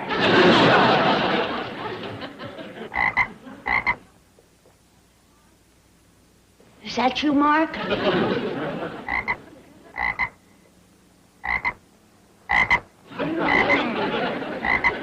What are you doing hanging around here? You go on home, or I'll get the giant pussycat to eat you.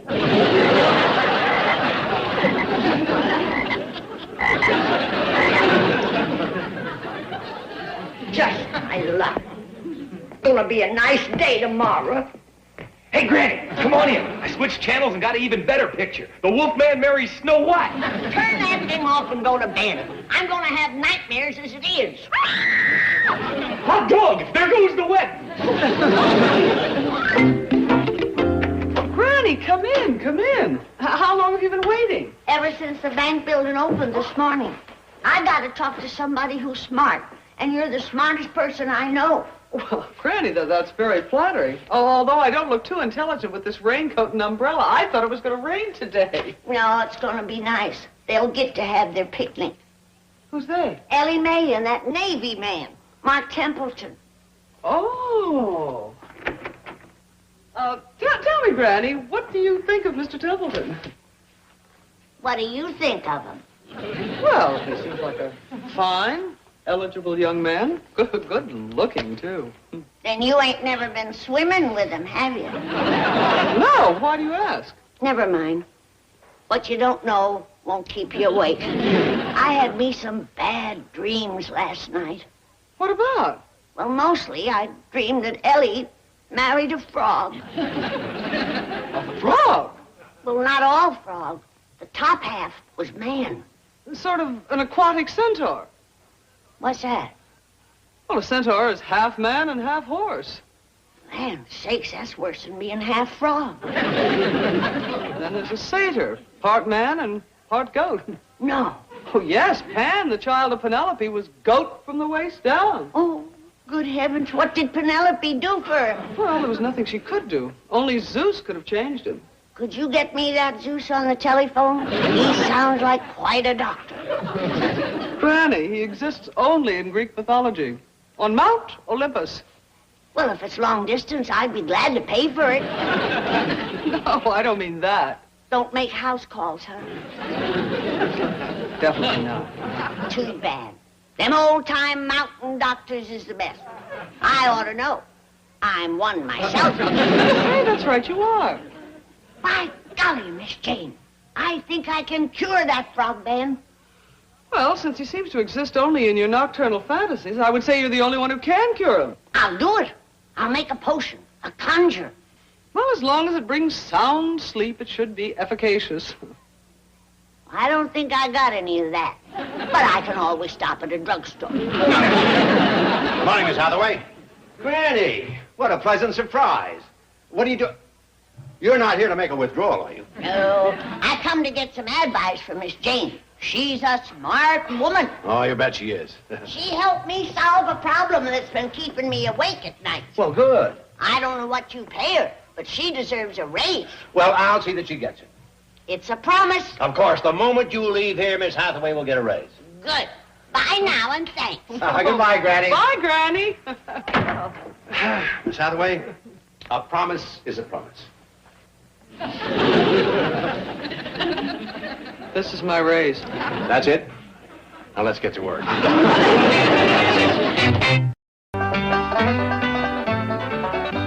What you doing, Ellie? I thought you and Mark was going on a picnic. We are, Pop. That's what I'm fixing victuals for. Honey, why don't you let Granny fix it? Well, she's been gone all morning. Besides, Mark ain't never tasted my cooking. Yeah, I know. Well, what do you make? Well, I asked him what he liked, and he said spaghetti, meatballs, and garlic bread. I see. I don't know how to make garlic bread, so I made garlic donuts. You did. Yes, sir. Try one. Taste my spaghetti and my meatballs, too. I sure will. Ellie, you know what'd go good with this? What? Nice, cool pickled pawpaws from down the root cellar. I'll go fetch a jar.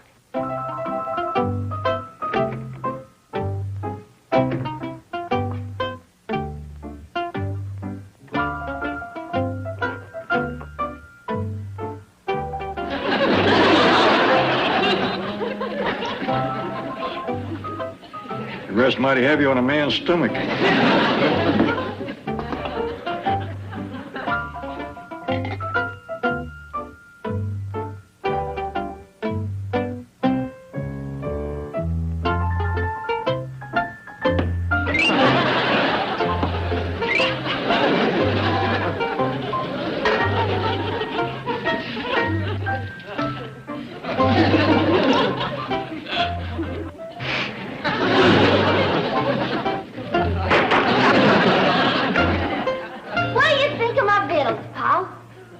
I gotta say that your spaghetti and meatballs is every bit as good as your garlic donuts. Oh, thank you. Now, you run upstairs and put on a dress and get all prettied up for when Mark comes. Well, I gotta pack my picnic basket first. I'll do that. You run along. Yes, sir. And I sure am glad you like my cooking. It's outstanding. What's going on in here? I've been cooking picnic victuals, Granny. Get this stuff out of here, Jed. I need my stove and my kitchen. Don't worry, I'm going to take this out and bury it. While I'm doing that, you fix up a nice picnic lunch for Mark and Ellie. Ain't got no time. I'm setting up a scientific medical experiment. Can't you just throw together a few sandwiches? No, I got to throw together a prescription. Well, Mark will be here in a minute. Then get out of here. I have important doctor work to do. What kind? You wouldn't understand. Well, I might. Do you know the difference betwixt a centaur and a satyr? Who? Are you acquainted with a mountain doctor of Olympus by the name of Zeus? Who? Did you ever hear of Penelope's young'un, Pan, the goat boy? See? Get out of here! Hey, Granny, how about some victuals? Don't bother me. I gotta make an anti-frog serum. Hey, but I'm starving. Then starve outside. This kitchen is off limits. It's a scientific laboratory. Now you sit outside and you stay out. Hey, Uncle Jed, what you doing? Fixing to bury a basket full of victuals? Give them to me. I'm starving. Help yourself. Ellie Mae cooked them. Bury them.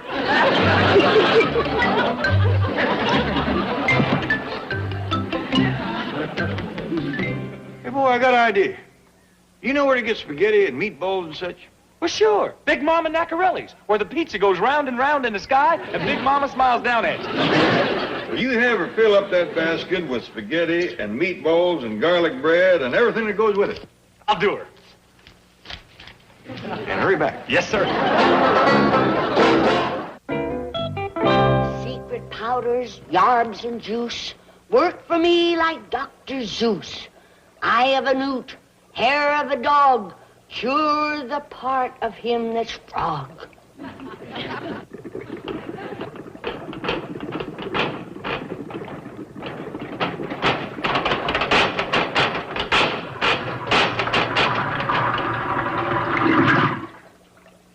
That's it. Come on, hurry up. Time is short.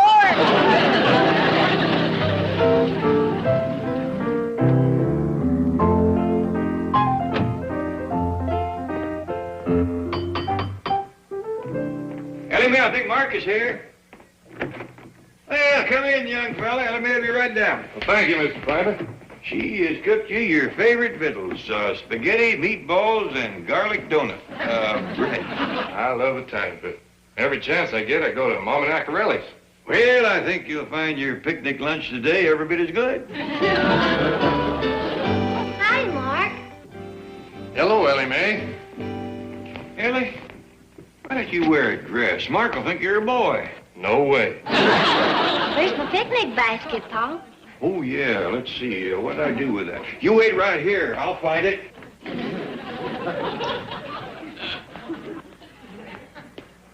Come on, Jethro. Come on, Potion. Hurry up, Jethro. Hurry up, Potion. Let's have the basket, boy. Here you are.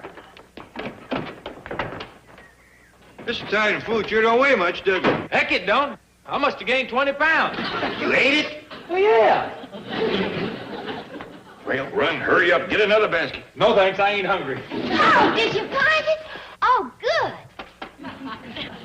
It's empty. Jethro, gobble it up. You big old dumb nut! I'm gonna break every bone in your head. Wait, no, Ellie! Oh, Mark, you're here. Good. Quick, drink this down. What is it? Never mind. It'll make you feel better. I feel fine.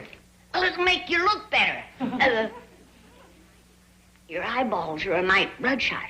Oh, that's just a little sinus condition from spending so much time underwater. Well, this'll cure that. Now drink it down. But what is it? Do you want to be a frog man the rest of your life? Well, no, but Well, then bottoms up. I don't like drinking anything. You ever want to see my granddaughter again? I certainly do. Then do as I tell you. Cheers. Oh, that's awful. What? Awful good. How do you feel? Do you feel a little tingly in your feet and your legs? Everywhere. Mark, I'm awful sorry, but Jethro ate all the Italian victuals for the picnic. That's all right, Mr. Clampett. We'll stop at Mama Nacarelli's and get some. Well, Jethro's on his way over there to do that right now, and Ellie went along to ride shotgun, so to speak. Matter of fact, I think I'll drive on over to Mama Nacarelli's and pick Ellie up there. Well, fine. Have a nice picnic. You're not going to need this.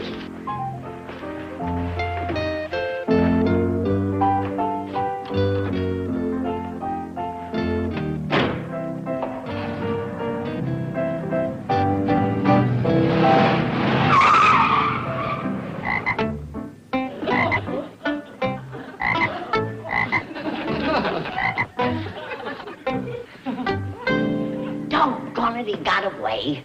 Now I won't know if my potion worked or not.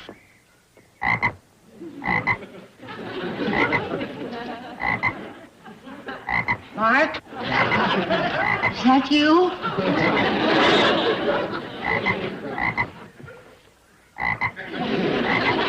Mark, merciful heavens, my potion worked the wrong way. Instead of old man, I got all frog. Ready? What you doing? Ain't that Mark's coat and cap?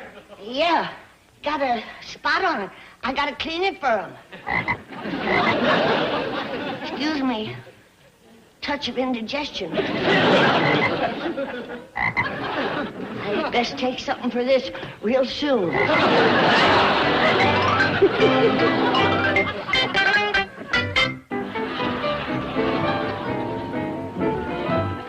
was a wonderful picnic, Ellie. I really enjoyed it. So did I. But I'm sorry that you didn't get to eat my cooking. Well, there'll be other times, I hope. Me too. So, would you like to go for a swim? I'd love to, but I'm due at the recruiting office in 10 minutes. Maybe I can get away later. Sure do hope so. I'll do my best. Have you seen my coat and cap? I left them on that bench. Oh, poor Granny likely took them inside. Now, I'll pick them up another time. I've got to run.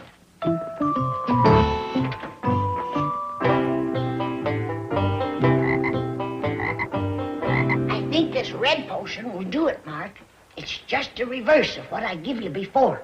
Now open your mouth and swallow this down. Oh, this will taste better than that green stuff, I promise you. Come on now. Open your mouth and swallow it down. What you doing now? Oh, Jed, I'm giving Ellie's frog some tonic. He looks a mite peaked. Granny, I've never knowed you to take on so over one of Ellie's critters. Well, this one's found a special place in my heart, Jed. He's cute. You don't look very cute to me. Well, Ellie, you're back. Where's Mark? Well, he's gone, Pa, but I'm hoping he'll come back. Oh, he will, darling. He will, I promise. And if I can't do it, I'll get a hold of Dr. Zeus. Well, there's really no way to get in touch with Zeus. He was an ancient Greek deity, but no longer. Passed on, did he? Well, you might say that. Well, as long as the old fella had a rich, full life. He did indeed. Well, Miss Jane, let me ask you this. With him gone, how would a person go about turning a frog into a man? Still having bad dreams about frogs. If I don't pull this off, tonight's gonna be a doozy. Well, of course, there's a classic story about the beautiful maiden who kissed the frog and turned him into a handsome prince. Bless you, Miss Jane. If I pull this off, I'm gonna get you a mess of frogs, and you can kiss your way to paradise. Granny? Granny, you here? Granny Granny left quite a spell ago, Pa. Did she cook anything before she left? Don't think so. I'm getting about as desperate for victuals as Jethro. Well, if Mark don't come pretty soon, I'll cook you something. Oh, he'll come. I just know he will. Ellie Mae! In here, Granny. Ellie Mae, you gotta... Jed, would you leave us alone, please? When you gonna cook some victuals? Well, you go to the kitchen and wait. I'll be right there. Ellie Mae, you gotta do me a favor. Well, Granny, I'm expecting Mark to come back any minute. He will. He will. If you just do as I asked you. What is it? Take that frog out of the cage and kiss him. Kiss him? What for? Oh, please don't ask questions, darling. Just give him a big, sweet kiss. But, Granny. Sweetheart, if you ever want to see Mark again, do as I say. Take that frog out of the cage and kiss him. All right. I won't look. Come in. Oh, hi, Mark. Are we going swimming? Sorry, Ellie. I had to get back to the recruiting office. Oh, well, I'm sorry, too. Oh, well. Here's your coat and cap. Where'd the frog come from? Oh, it's Granny. She wants me to kiss it. Kiss it? What for? She won't tell me. Maybe she thinks it'll turn into a prince. Who needs competition? Come here. Lord. He's the one that's supposed to do it, not me. Tell you something, Uncle Jed. He ain't too bright. He's too bright to fit sticks. Is Ellie's fella here yet? No, and when he comes, you make yourself scarce. What you mean? Now, don't go pestering him with questions right off. Let him and Ellie be alone for a while first. Leave the boy be. Did you hear that, Jethro? Leave the boy be. If it wasn't for me, he wouldn't be a boy. He'd be a frog. Granny, you mean frog man. I said a frog. A web-footed, bulgy-eyed, fly-snapping frog. Granny, Mark Templeton is what you call a naval frog man. He was when he come here. From the navel down, he was frog. Then I give him a potion what was supposed to make him into all man. But it backfired on me, and it made him all frog. Do you expect me to believe that? Do you expect to eat today? I believe it. Then I had Ellie kiss the frog, and that changed him into all man. That's wild. What? But true. Hey, yonder he comes. Oh, I wish I could get a look at his feet and legs. I don't know whether Ellie's kiss changed him into all man or just half and half again. Hi, Mark. Hi, Jethro. How are you, Granny? Just fine. How are you? Fine. You don't have a craving for bugs, do you? Bugs? No. Well, that's a good sign. Come on in. Ellie, Mark is here. Be down directly. Come on in the parlor. Thank you. Sit down. Take off your shoes. Take off my shoes? Yeah. Get comfortable. Put your feet up here on the coffee table and let's have a look at them. You want to see my feet? I can tell your fortune that way. I've heard of palm readers, but... I'm a foot reader. Let's have a look. Granny, I feel kind of embarrassed. You got something to hide? No, but my feet aren't exactly my best feature. They ain't webbed, are they? No, they weren't the last time I looked. We'll check them.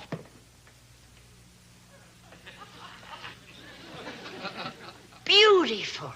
You got a perfectly formed human foot. Well, thank you. What about my fortune? Oh, yeah. I see a beautiful blonde young lady has come into your life. Right? Right? She lives in a big mansion in Beverly Hills. Right? Right. Her name is Ellie Mae Clampett. Right. Did I tell you I was a foot reader? What's going on in here? Oh, hello, Mr. Clampett. Granny wanted to see my foot. I want to see her. Come here. You can put your shoe back on now. Take 2 aspirin and let me know if you have any more trouble.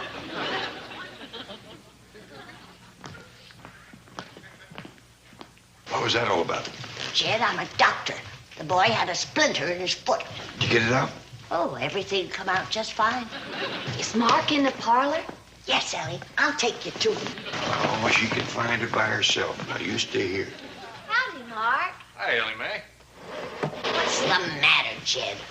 I don't want you in there dropping hints about getting married. Would I do that? You would. Where are you going? I have to pass through there to get to the pantry. Go the back way. Jed, that's twice as fur. I'm an old woman. I'm tired and worn out. Have a little mercy. Promise you won't say nothing? Not a word will I speak. Okay, but I'll go along just to make sure. Excuse us, young'uns. We just passing through. Dum-dum-da-dum, dum-dum-da-dum. Granny. I didn't say nothing, not a word. Dum-dum-da-dum. Your grandmother's quite a character. What you mean? Well, if you don't know, I can't explain it. It's nice to be alone, isn't it? Sure is. You know, Ellie? Where's Granny and Uncle Jed? They went that way. Hey, look what just come in the mail. Old Jim Owens has wrote a book. Well, that's wonderful. Why don't you take it someplace and read it? Okay.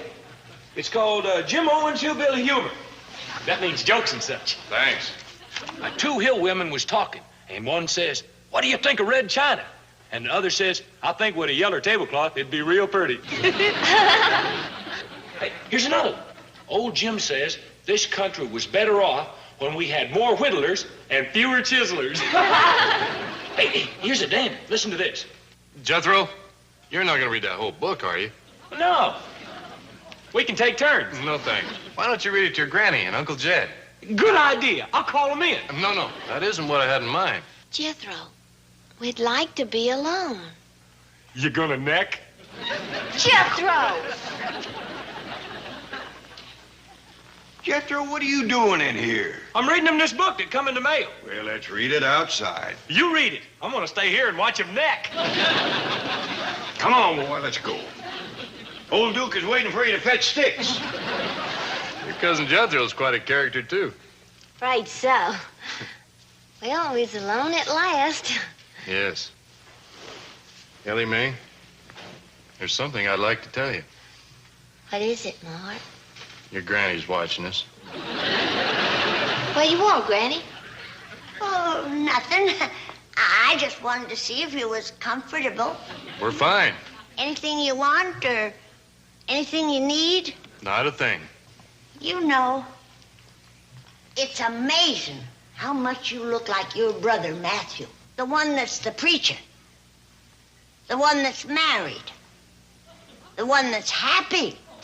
He seems happy. Must be right handy to have a brother that's a preacher. What do you mean? Well, if there's a wedding in the family, it's free. I never thought of that. Think about it. Young'uns, I'm awful sorry for... Granny, Now, don't get upset. I'm only checking on Mark's foot. let's go. Let me know if you want anything, young'uns, like lemonade or cider or rice or old shoes or orange blossoms. I'm awful sorry for all these interruptions, Mark. Well, that's okay.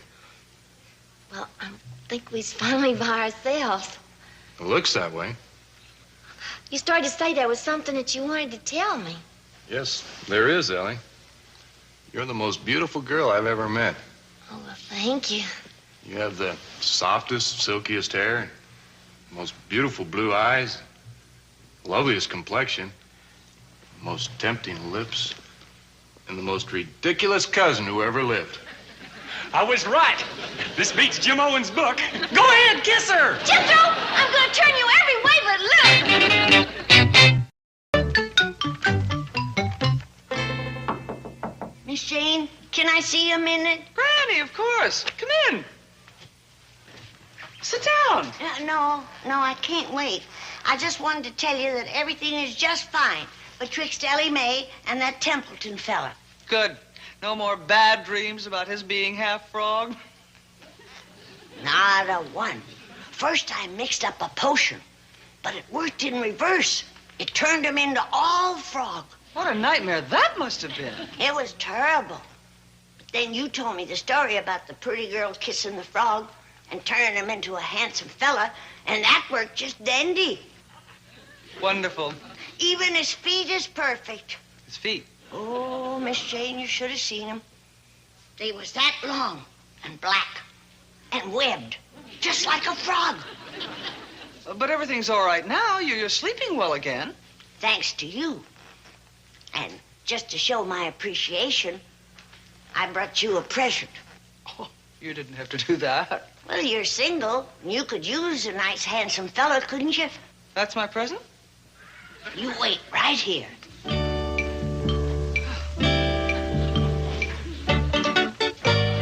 Here you are. It's a frog. And he's all yours.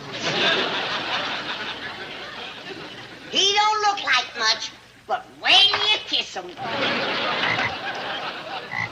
Granny, I don't really believe he'll turn into a handsome man. Well, he might not turn into a movie star. Can't be a winner all the time.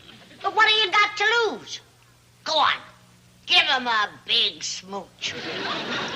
I'm too embarrassed. Oh, sure, I understand. I'll wait up here and turn my back.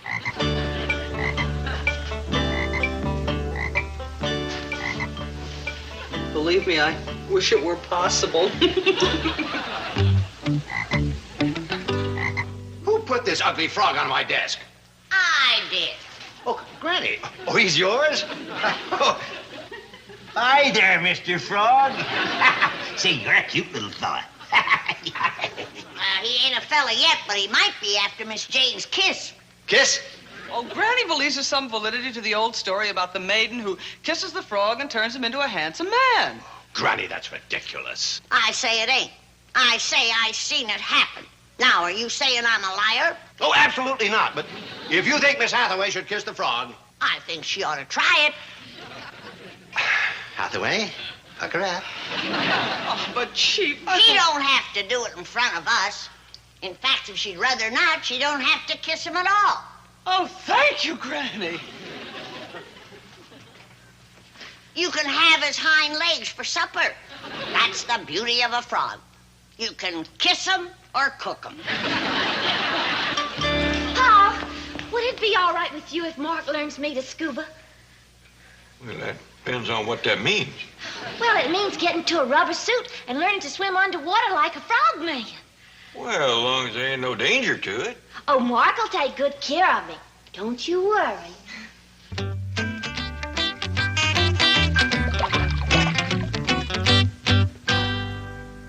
Ellie says to tell you she'll be right here, Mark. Thank you, Granny.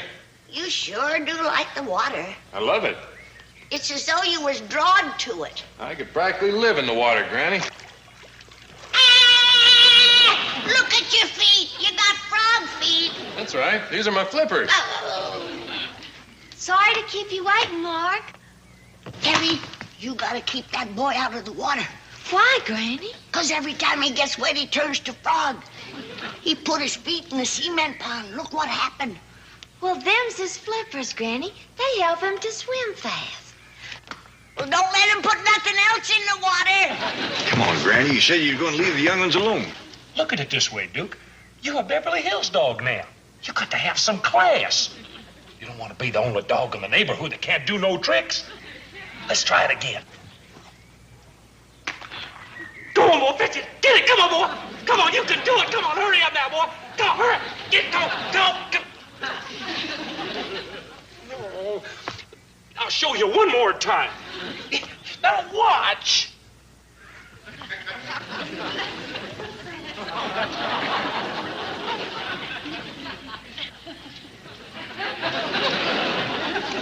See, now that's class. What are you doing, Jethro? Try to teach this dumb old hound dog to fetch a stick. You want to do something. Get him to fetch that Mark Templeton out of the cement pond. Well, what for?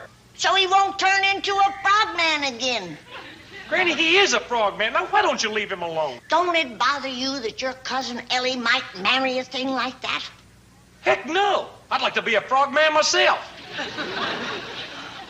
Are you listening up there? Would you believe this family of nuts that I'm stuck with? Give me a sign. Tell me what to do. I'm at my wit's end. Jethro, what kind of a bird is that up there? That's a seagull. Ooh, a water bird. That's my sign. I gotta get out back and try once again to get him out of the water. That sure does look like fun, Mark. Do you think you could learn me to do all that? Sure, you're a good swimmer. You make a fine frog woman. Should I put on this here gear and try it? Well, my gear would be too large. I'll get you a scuba outfit of your own. Ellie! Mark! We's here, Granny. Ellie, I told you to keep him out of the water. Now look at him. That's all right, Granny. This is how a frogman's supposed to look. Well, for heaven's sake, don't let him get his head wet. Granny, I thought you was going to stay away and leave these young'uns alone. Well, look at him, Jed. He's a frogman again. I know that. Pa, is it all right if Mark makes me into a frog woman? Why, sure. Oh. Here you are, Granny. I made you some sassafras tea. That'll straighten you out. Oh, sure it will. My granddaughter's in love with a frogman. Jethro and Ellie both want to become frog people. And you're going to straighten everything out with sassafras tea. What a family. Well, Granny, you might as well get used to the notion. Ellie is pretty serious about that boy. Some boy. You drop him in water and you get instant frog. Yeah, you just have your tea and get some rest and everything's going to be just fine. Yeah. Hello, Ellie. Oh, hi, Miss Jane. Granny gave me this frog, and I have no place to keep him. Oh, he looks like the frog Granny had in the cage yesterday. She made a pet out of it, named him Mark. Well, hello there, Miss Hathaway. Nice to see you again. Well, nice to see you too, Lieutenant. Is it all right if I leave my scuba gear in the dressing room? Sure is. Mark's gonna get me one of them rubber suits and learn me to scuba. I'd like to have her measurements. So would I. Ellie, Mark needs your measurements and got the proper size suit for you. Oh, I'm 36, 24, 36. What a coincidence. We have the same sized waist. Well, I'll be on my way. I'll bring your gear by later, Ellie. Thank you, Mark. Bye, Miss Hathaway. Oh, I'm leaving now, too, Lieutenant. I'll walk you to the car. You don't mind, do you, Ellie? Oh, not at all. You might pretend to mind just a little. Mark, I bet you'd like to have a swim.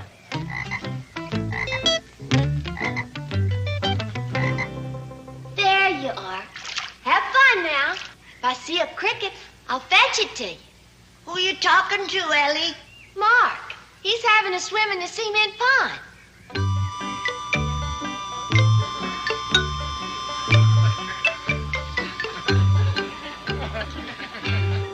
Where are you, Mark?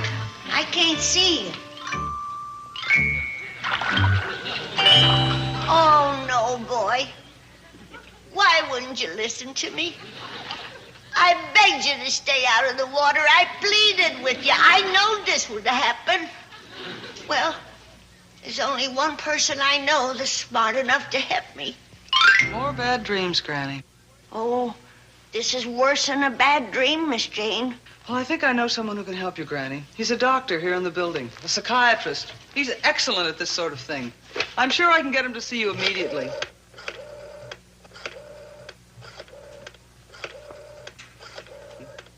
Did you hear that, Mark? We's gonna get help for you.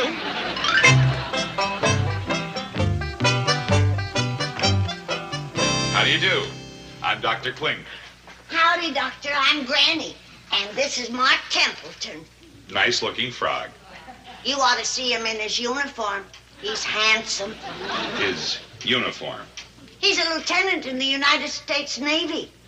Well, Miss Hathaway said you had a problem, and you do. Now, why don't you just lie down over here and tell me all about it? Well, he's the one with the problem. If he goes back to the Navy like that, who's going to salute him? Well, then why don't you both make yourself comfortable? Now, begin at the beginning and tell me all about it. Well, he come to the house a few days ago and commenced courting my granddaughter. I see. And what did your granddaughter think about that? Oh, she liked him straight off. Now she's head over heels in love with him. With Mark here. Yeah. I think she wants to marry him. Did you by any chance bring your granddaughter with you today? No, I left her home. Too bad. Tell me, has she ever become fond of any other creatures? For example, a bird or a mouse? Well, she ain't much for mice, but she's got a pigeon she's real crazy about. Pigeon. Well, they're very nice. And then, of course, there's Elmer the raccoon and Ralph the possum. Huh. But has she ever expressed a desire to marry either of them? Oh, no, she likes him. But Mark here is the only one that she's serious about. I'm awfully sorry you didn't bring her along. You'd like her. She's a real beauty. She sounds like it.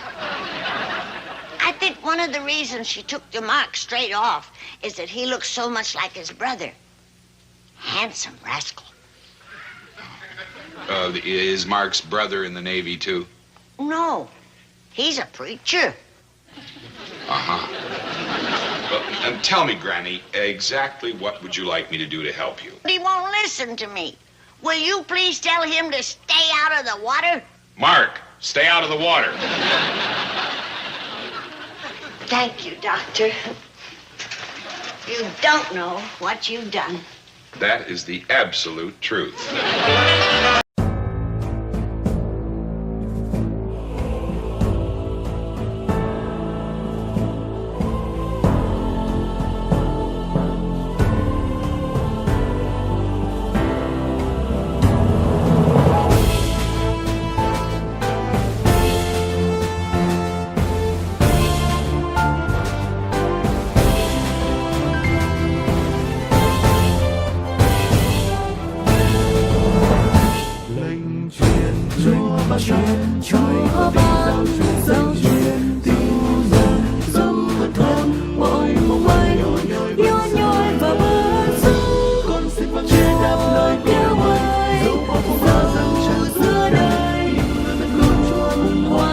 Himself, he turns into a frog. Well, that's his career, Granny. He's a frogman in the Navy. Why couldn't he be in the Army? Of course, then maybe he'd go underground and turn himself into a gopher man. I don't know. Well, try not to let it worry you, Granny. But if you should have any more nightmares, don't hesitate to see Dr. Klingner. Thank you. Bye. Bye.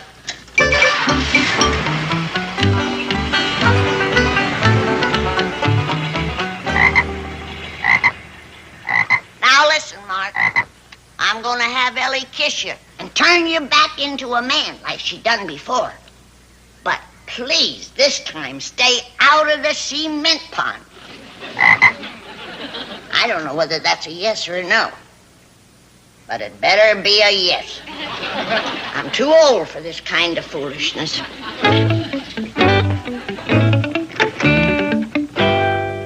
Oh, Ellie. Thank heavens we's alone. Have you missed Mark? Sure have, Granny. Would you like to see him again, tall and handsome and in his uniform? Is he here? He will be. He will be. Just take him out of the cage and kiss him. Well, Granny, I don't want to do that. Well, you gotta take him out of the cage, Ellie, or he'll swell up and bust it. Well, Granny, I feel silly kissing a frog. Well, I won't watch. You take him outside and do it. All right, I'll take him outside.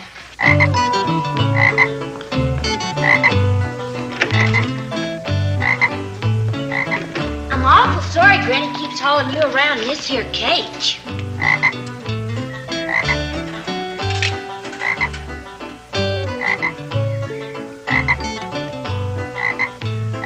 There.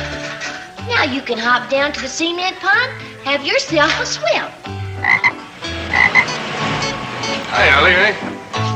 Hi, Mark.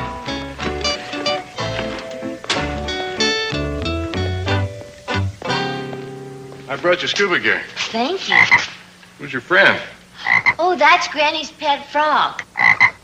She named him Mark. I guess I should be flattered, but I'm not so sure. Oh, she's right fond of him, but she keeps wanting me to kiss him. She must be hoping he'll turn into a prince. Like I said before, who needs competition?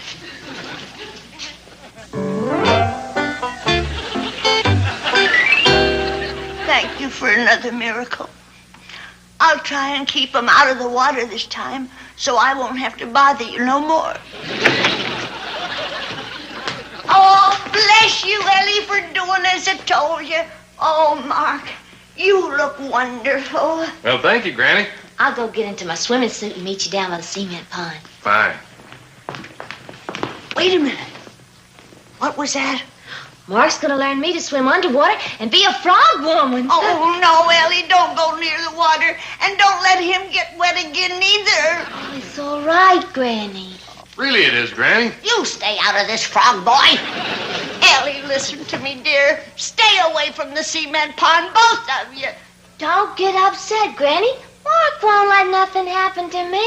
He can't even stop what happens to him. What are you talking about? You don't remember what happened down at the cement pond? No. You don't remember me pulling you out and taking you to the doctor? No. You don't remember him telling you to stay out of the water? No. See? His brain shrinks up with his body. Granny, that ain't nice. Nice, it's downright ugly. I'll meet you down to the pond, Mark. Okay, No, Ellie. Ellie, please, I'm pleading with you. Don't, please. Granny, there's no danger. You can come and watch. I wouldn't watch that gruesome sight for nothing. I'll see you at the pool. Oh, no, you won't. Granny, let go. Granny, get off his back. You ain't turning my only granddaughter into no frog woman.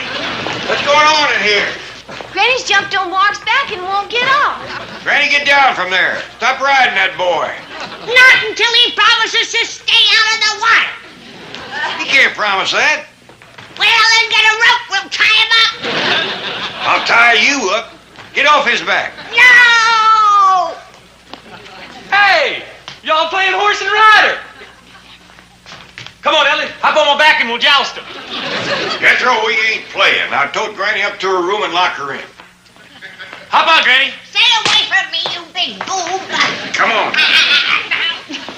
All right, Jethro, tote her upstairs. Now, let me go. Let me go, you big lunkhead. This whole family's gone crazy. Let me go. Help!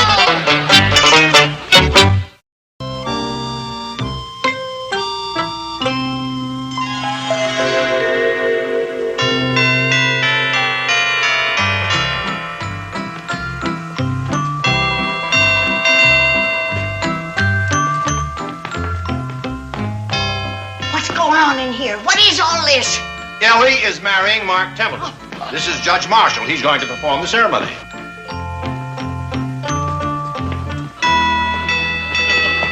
You can't do it, Judge. The groom is a frog man. When he gets wet, he turns frog. Madam, please. The ceremony's about to begin. Here comes the best man. Jethro, where's the groom? We're running a little late. He wanted to take a shower. Ooh, don't let him, Jethro. Please stop him from getting...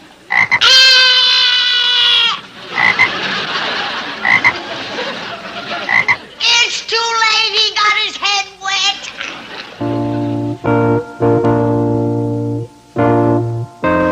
Miss Jane, don't let him go through with this thing. Stop him, please. Dad, take a look at the groom. You can't let your daughter marry that thing. Granny, please, this is a solemn occasion. Solemn is pitiful.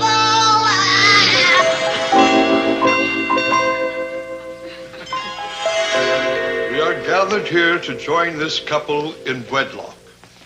Who gives this woman to be married to this frog? I do.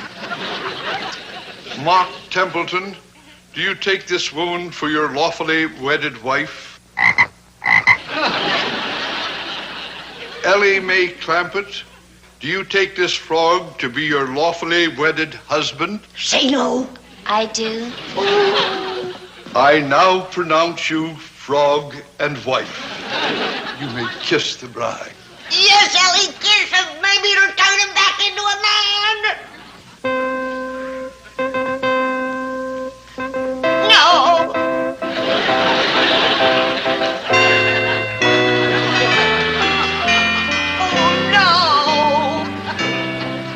Let's honeymoon, youngins. No!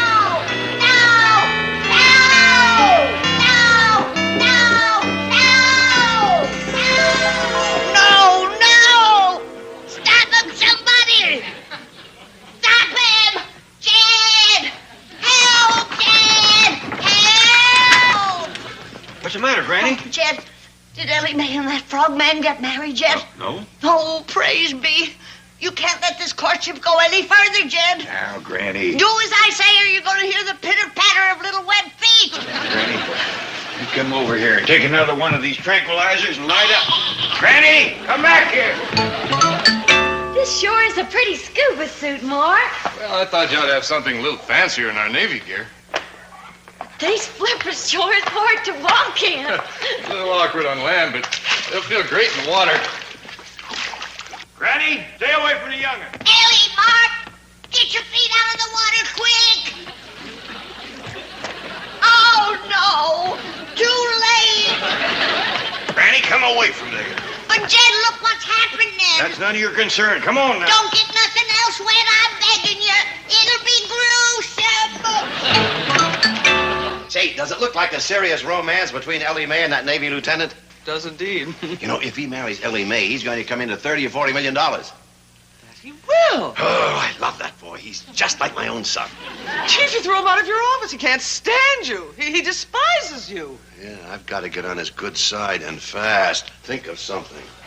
When it comes to devious, underhanded schemes, no one can give you advice. Yes, I guess I am pretty hard to beat. Oh, I think I've got the germ of an idea. I'm sure germ is the perfect word. Careful, Hathaway. One of these days, you're going to push my sweet, generous nature too far. You are about as sweet and generous as a hungry wolf.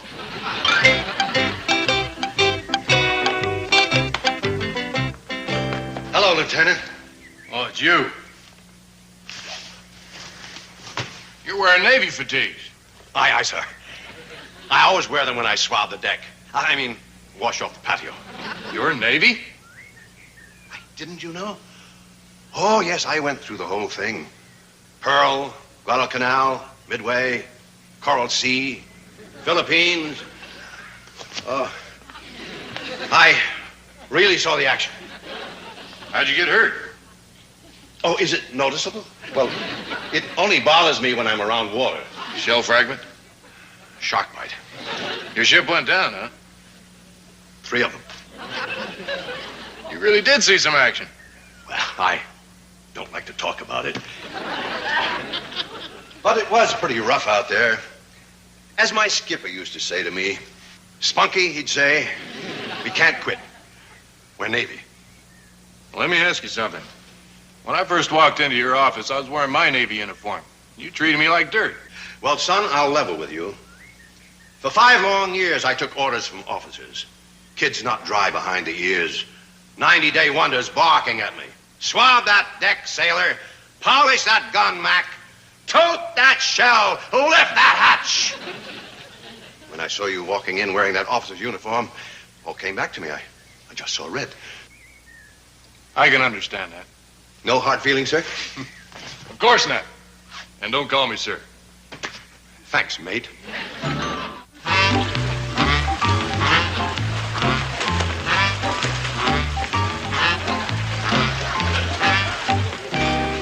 Oh, no, there's all frog but the head. Aren't they a great couple? I'm responsible for that, you know. Yeah, I'm glad you reminded me. All 3 of you can go frog together. Did Granny sure enough push Mr. Drysdale in the cement pond? I could drown the poor man. I wish somebody would drown me so I don't have to see the monstrous trouble that's coming to this family. A bunch of frog brains, that's what you are. Put her on the bed. Put me down, you big lummox. Put me down. Now, take another one of them tranquilizers and get some sleep. I don't want to go to sleep. I'll have another horrible nightmare. Well, stay in here and get some rest anyway. Now, Jethro, I want you to lock this door, stand guard, and don't open it. Can you understand that? Of course I can. You're talking to a sixth-grade educated brain. Fine. I'll just stay out here and read old Jim Owen's book. It's full of funny stuff. Yeah, that might be just a thing to get Granny's mind off her troubles. Let me have that. Granny, I got something here that's going to cheer you up. Old Jim Owen from back home wrote a book, and it's a dandy. Old Jim says right here on the back page, if you're too busy to fish, you're too busy. I don't want to hear nothing about fish, nor frogs, nor nothing that comes out of the water. Well, now, here's a good one. You listen to this. A while back, a friend of mine had money trouble, and I helped him out. He says, I won't forget you, Jim. And he kept his word. He's in trouble again, and he just called me.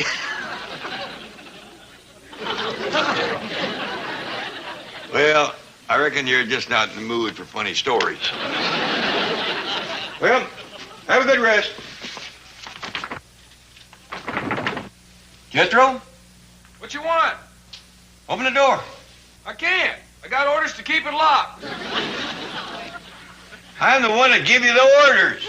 Yes, sir. And my sixth-grade educated brain is hanging on to them.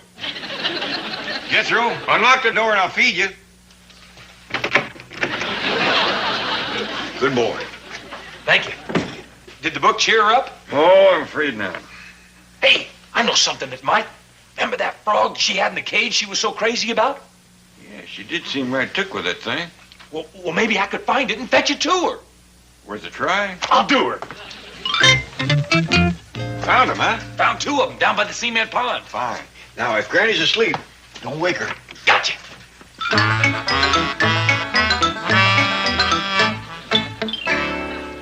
Hey, Granny, what you doing?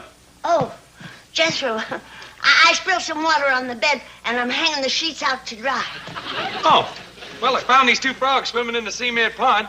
Figured they might be good company for you.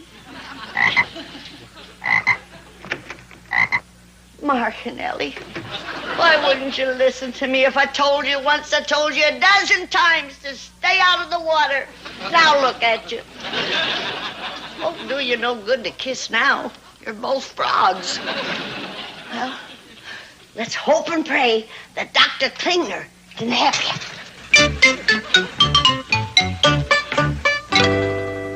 Sorry to bother you again, Doctor. Not at all. I was hoping you'd come back. You remember Mark Templeton, the lieutenant in the United States Navy? Oh, of course. Hello again, Lieutenant. The other one is my granddaughter, Ellie Mae. Oh, this is the girl you told me about, the one who's in love with Mark here. Yes. She's a beautiful girl, Doctor. They're a handsome couple. They want to get married, but who's going to give them to a wedding? Well, I wouldn't let that worry me. In their case, a marriage ceremony isn't really important. Doctor, what are you suggesting? Well, I mean, they're just... I can't speak for him. He's a sailor. But my granddaughter was raised up proper. She's a decent church-going girl. She goes to church. Every Sunday. Back home, she used to sing in the choir. Oh, well, that does shed a different light on the situation. We must observe the proprieties, the conventions. You bet your cotton-picking pill bottle. Ellie's going to have a beautiful wedding with flower girls and everything. Fine. Well, now, suppose you take them back home now and call me for a regular appointment. There ain't no use for me to take them home. I've done all I can for them. Now it's up to you. What exactly is up to me? You got to turn them two frogs into a handsome Navy lieutenant and a beautiful blonde girl. Well, that's going to take some doing. Take your time. I'm leaving here. And when you've earned your fee, you have Miss Jane drive them home. Miss Jane, that would be Miss Hathaway? Yep. She's the one that recommended you. Says you're the greatest they is. Well, All you gotta do now is prove it.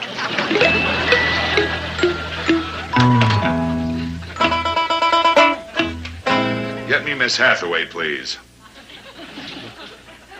Dr. Freud, I've read everything you've ever written. but you never covered this one. She told you what? She said she was hanging the sheets out the window to dry. And she was right. They's dry as a bone. Boy, you are not to be believed. Oh, but thank you. Go out and find your granny. I don't know where she is. Go find her! Get moving! Yes, sir. Yes. Sure do thank you for the scuba lesson, Mark. How about another one tomorrow? Dandy.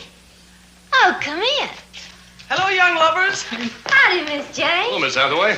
Well, Ellie Mae, this time I brought you 2 frogs. Oh, them poor critters. I sure do wish Granny'd stop putting them in cages. Miss Jane's car. Maybe the doctor done it. Oh, Mark, you're all right.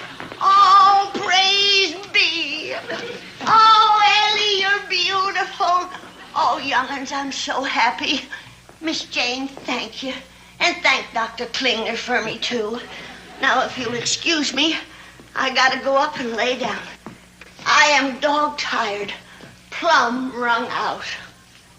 But before I go, young'uns, promise me you'll never go near the water again. But, Granny, we can't do that. In fact, I'm giving Ellie another frog woman lesson in the morning. No! Granny! Granny, get off!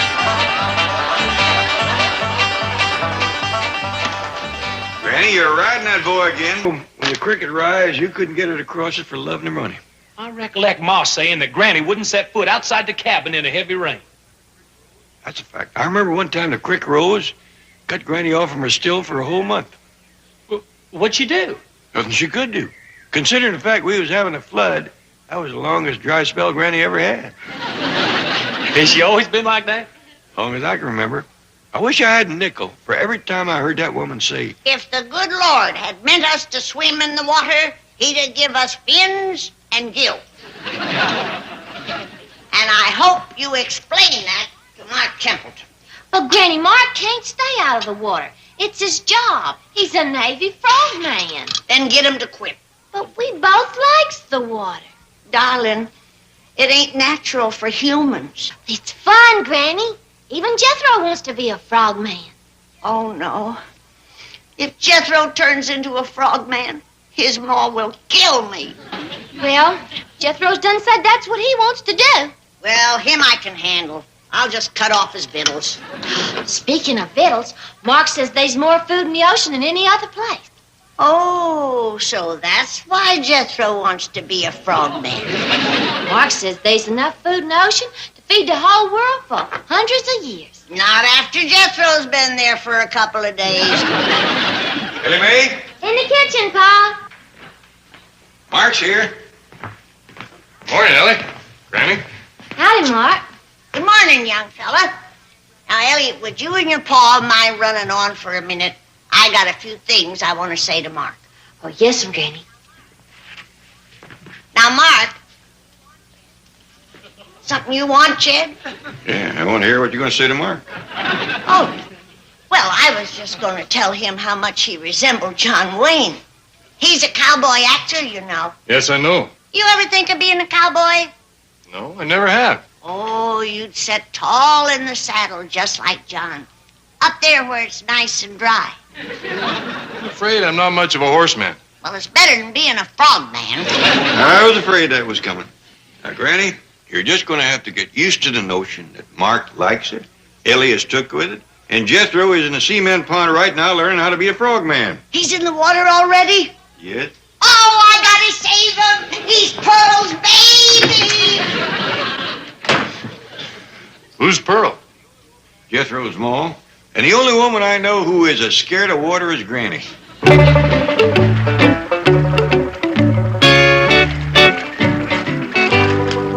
Hello, Froggy. You can have the cement pond all to yourself. This rubber suit is hot once you get out of the water.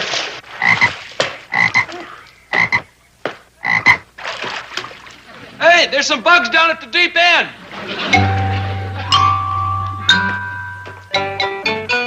Please don't let it be too late for Pearl's sake. Amen.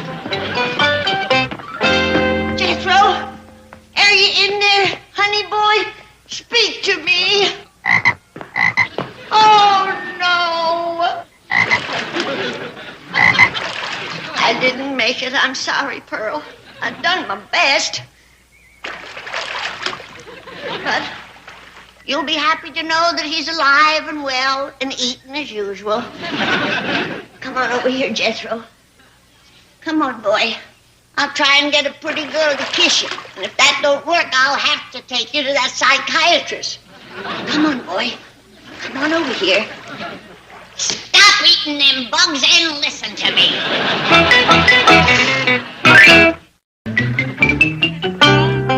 I'm sorry to keep bothering you all the time, Doctor. Not at all. That's what I'm here for. None of the girls in the secretarial pool would help me. So now you're my only hope. Well, I'm glad to know you have faith in me. Oh, I do. You work wonders with Mark and Ellie. Oh, yes, they're the frogs you brought in yesterday. Lovely couple. Thanks to you. Did they get married? Not yet. We can't keep them out of the water long enough to have a wedding. Still hoping for a formal wedding, are you? Oh, sure. Jethro here is going to be the best man. Oh, this is Jethro. Yeah. He's Ellie's cousin, Pearl's boy. Well, how nice. Well, now, what can I do to help you today? You can tell Jethro here to stay out of the water. He won't listen to me. Jethro, stay out of the water, please. For Granny's sake. And for his mama's sake. Pearl is scared to death of water. His mother is scared of water? Won't go near it. Well, that's very unusual. She's aquatic. No, she's a Bodine. I don't recollect aquatics. Anyway, Pearl married Fred Bodine, handsome rascal. He come up from Branson, swept Pearl right off of her feet. Poor fella drowned, though. He drowned? When Jethro was still a baby. I think that's why Pearl is so scared of water. His paw drowning that way. Why, don't believe I've ever heard of one of them drowning. Far as I know, he's the only Bodine who ever did.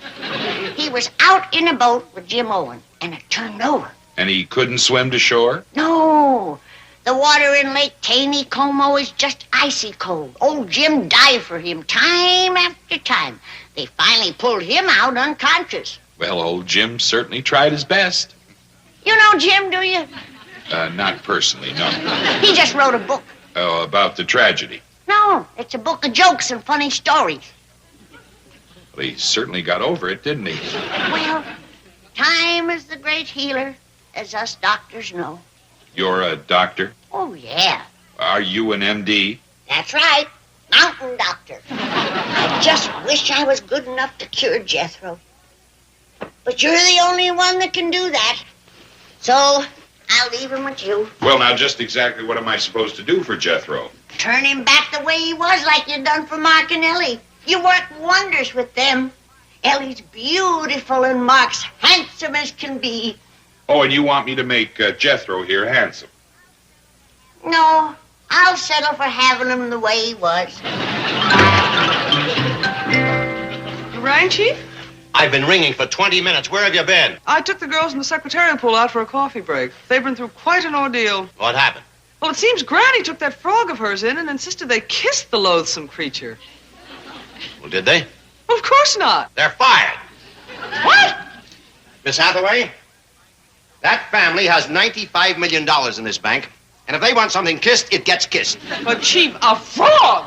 Frog, hog, dog. I demand loyalty and intelligence. What is intelligent about...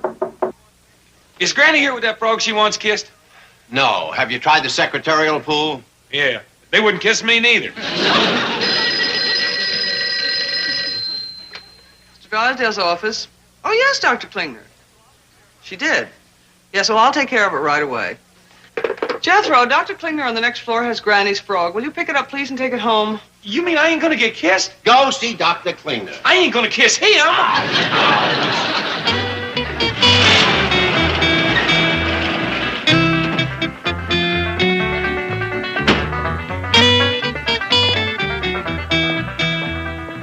All right, Froggy. Run around to the cement pond and have yourself another swim.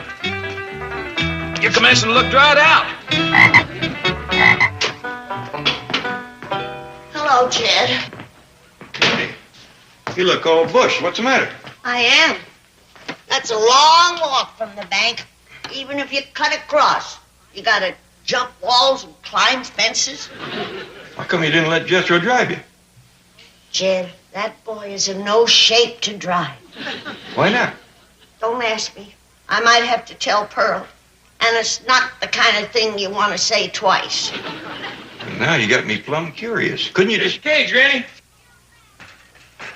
You're back, honey boy. Oh, let me look at you. Turn around. Oh, you're all right. Jeddy's all right. Tell him he's all right, Jed. You're all right, boy. Oh, you're beautiful, darling. Tell him he's beautiful, Jed. You're all right, boy. Oh, I'm so happy to see you, darling. Pearl, sweet baby boy. Oh, Jethro, I love you. Tell him you love him, Jed. You're all right, boy. Oh, my baby. Oh, I could hug you. Hug him, Jed. I'm sticking with your all right, boy. Hey, Granny, I'm awful hungry. Can I have some victuals? Come and sit down, darling. Granny will fix you some delicious victuals for that sweet little rosebud mouth. Look at your sweet little rosebud mouth, Jed. This is getting sickening. See you later.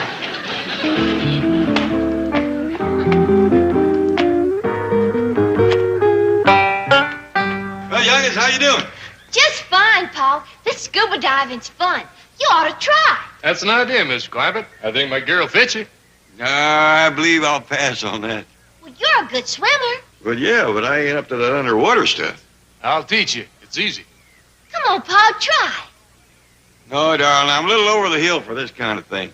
A lot of people your age scuba dive. Sure enough. I know a man got to be 20 years older than you are. Dives every day. Is that a fact? Come on, Paul, be a sport. Well, I guess it wouldn't do no harm to give it a try. That's the spirit. You'll like it. How would you like some salted down possum shanks instead of chicken? Fine with me. I just happen to have a jar of them over here in the cupboard. I was saving them for a special occasion. And you're it, honey boy. Jethro, can Paul borrow your swimming trunks? Sure, Ellie. It's up in my room. Ellie Mae, what does your Paul want with swimming trunks? Mark's gonna learn him to be a frogman. Oh, no. Not him, too. Jethro, did Ellie come through here? Yes, sir. She's fetching my swim trunks for you. Well, I don't want her to say nothing to Granny about me being a frogman. But I'm going to give it a try. Oh, no, you ain't. Granny, get off! You ain't gonna be no frogman. You're the last one I got left. Jethro, get this wildcat off my back. Okay, Uncle Jeb. Quick as I finish these victuals. Get her off now.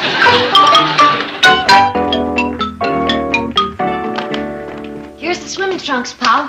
We'd best keep them out of sight, Ellie. Your Granny's having a conniption fit. Put me down, you lop-eared jackass. But, Granny, you said I was your honey boy. You said I was beautiful. You said I had a rosebud mouth. If I could get a swing at you, you'd have a rosebud nose. Take her up to her room, Jethro. Ellie, don't let your Paul become a frogman. I'm begging you. But he wants to, Granny. Then get a gun and shoot me. I don't want to live with a family of frogs. Take her on up, Jethro. We'll give her one of them tranquilizers. Give me gas. Hang me. Poleaxe me. Please, somebody end my suffering. You go on down to the cement pond, Ellie. Quick as we get Granny quiet, I'll join you. Yes, sir, Paul. Granny, I'll put you on your bed so you can have a little nap. Don't bother. Just throw me in my cedar chest, nail the lid down, and bury me 6 feet deep. Okay. What are you doing, boy? Oh, Granny wants to be buried in her cedar chest. You nail down the lid, I'll go dig a hole. Take her out of there. But you always told me to obey Granny. Take her out there and put her on the bed. Golly. Don't bother, Jethro. Just throw me out the window. What are you doing now? Well, Granny wants to get thrown out the window. Would you please open it for me? Bring her back here like I said. You tell me to do one thing, she tells me to do another. I don't know who to listen to. Listen to me. Put her on the bed. Your Granny swallowed it. Is it poison? Of course not. Then I don't want it. I know where there's some poison. Boy, wait out in the hall. Oh, you try to please everybody, and all you get is yelled at. You say this, I say that. I don't know who to listen to. Tell me. Take one of these tranquilizers, Granny. Well, if I do, will you promise to stay out of the water? No, I won't. Well, I'm warning you. Jethro will eat your legs. Maybe you better take 2 of these. Now, you run along, Jed. I'll be just fine. That's good. Just rest. Yeah, that's what I'll do, Jed. I'll just rest. That's my Granny. You're a dear, sweet man, Jed. I love you. I love you too, Granny.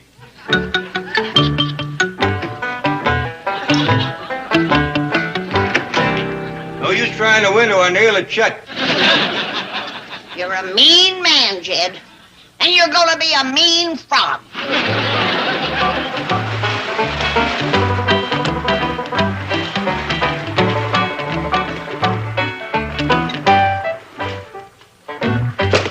That was wonderful, Mr. Clampett.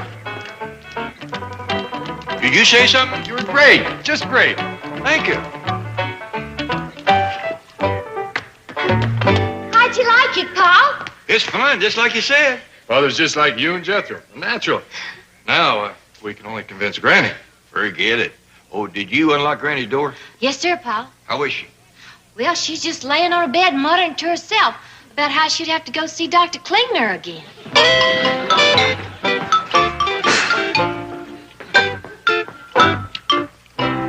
Where you going, Granny? Down to the cement pond and get the latest frog.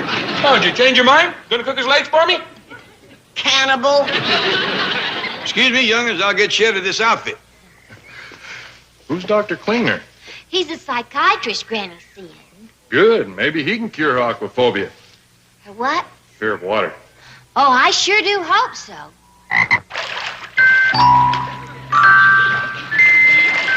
Granny's pet frog. Is that the one she named Mark? I don't know. I can't tell them apart. She seems to be able to.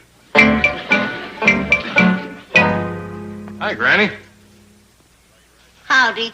Would you like a ride down to Dr. Klingner's office? I'd appreciate that. Thank you. Where's your paw? He's changing. He's changed. Come on over here, Jed. That's a different one. I'm glad I'm not the only one she names frogs after. Come on, Jed. Swim over here and get in your cage. We got to ride down to Dr. Klingner's office. I hate to keep pestering you, Doctor, but you've done such a good job on Jethro. Yes, he does seem to look happy. Oh, this ain't Jethro. This is his uncle, Jed Clampett. Oh, I'm sorry, Mr. Clampett. Don't apologize to him. He brought it on himself. I begged him. I pleaded with him. He wouldn't listen. You'd think he'd know better at his age. Just how old is he? He's in his 50s. Really? I didn't know they lived that long. Oh, yeah. His grandpa lived to be over 100. Fantastic. Then, of course, many of the amphibious families do have a remarkable lifespan. For example, the terrapins. I don't believe I know that family. Is they friends of the aquatics? Yes, they're related. Oh. Well, I hope the terrapins ain't having the trouble with their kinfolks that I'm having with mine. Especially him. I'm ashamed to admit that he's my son-in-law. This one is your son-in-law. Yeah, he's Ellie's pa. Oh, Pearl's cousin, the one Jethro calls Uncle Jed. That's right. And I'm Granny to all of them. Yes. Well, now, what seems to be Jed's problem? His problem is that he's a frog. Yes, he definitely is a frog. And it's so stupid. He's got everything. What do you mean? He's worth $95 million. He is? Owns a mansion in Beverly Hills. But is he content to stay in it? No, not him. He's got to jump in the cement pond like the rest of his family. Well, they're just naturally drawn to water. That's the truth. And I'm getting sick of it. Well, I'll leave him with you, and I hope you can do for him what you done for Jethro. I'm sure I can. Bless you, Doctor. I ain't going to ask you how you do it. You got your professional secrets, and I got mine. right, Doctor? My specialties is poultice and risins and ease and rheumatiz. Excellent fields. If you ever gets to aching in the joints, I got some rheumatiz medicine that's out of this world. Will it actually cure rheumatism? No, but it'll make you happy you got it. Greetings, Mr. Clampett. Howdy, Miss Jane. Come on in. Thank you, Mr. Clampett. I'm afraid I haven't time. Dr. Klingner asked me to return Granny's frog. She left it in his office again. Funny how that woman has took a fondness to these little critters. Apparently. Well, au revoir. Oh, thank you.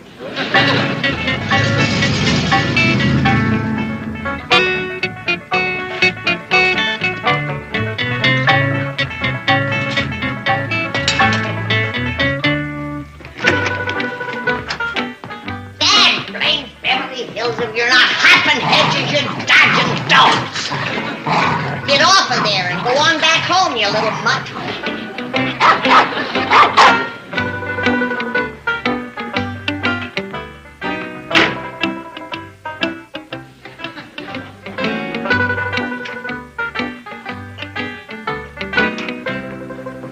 Here's your cage back, Granny. Glory, hallelujah, Dr. Klingner done it again. That's right. Do you have a craving to eat bugs, Jed? Of course not. Good. Take off your shoes and I'll check your feet. No more of this for you, Granny. You've had plenty.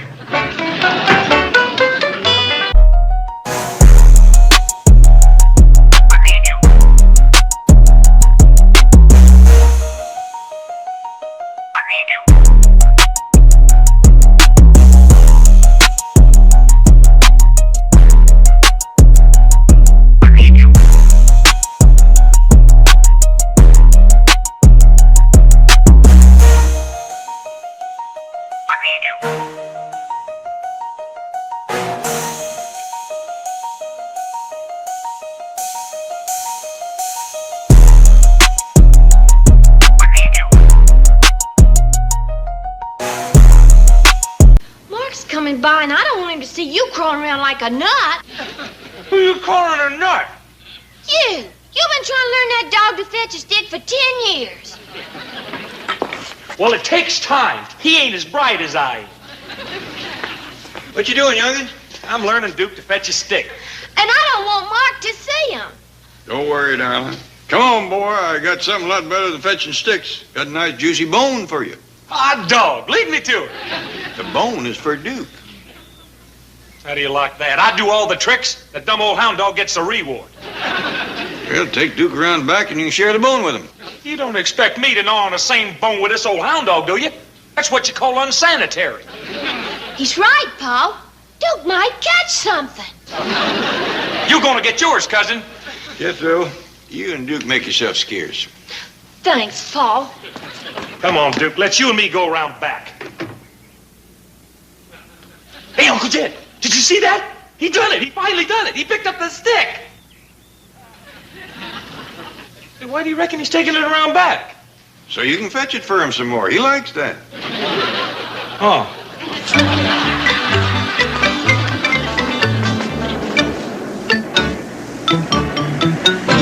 Howdy, Mark. Morning, Miss Clampett. Oh, I'm glad I caught you. I got a little word of caution. Oh, what's that? Don't say nothing to Granny about going in the water or making Ellie into a frog woman. It plumb sets her off. I know. I think maybe I got a way to win her over. I'd like to hear it. Well, if Granny could ever see the fascinating world that lies under the surface of the ocean. You can stop right there. There ain't nobody gonna get that little woman under the water. I'm sure of that. But I brought along a projector and screen and some underwater film. Oh, I see what you're getting at. Believe me, Mr. Clampett, when we show this to Granny, she'll be as hooked as everyone else who's ever had a glimpse of the wonders that exist in the ocean depths. My doggy's Mark, could be. You got the problem whooped. No, let me go. Put me down. That frogman ain't taking me to the bottom of no ocean. Betty, he's only taking you there on film. He ain't taking me there on nothing. Put me down. Help! Ellie, help. They's gonna drown me. Ain't nobody gonna drown you, Granny. Mark's gonna show you a movie. A movie? That's right, Granny. I think you'll enjoy it. Is it a Western? I love cowboy pictures. This isn't exactly a cowboy picture, but I'm sure you'll like it. Well, let's all sit down and watch together.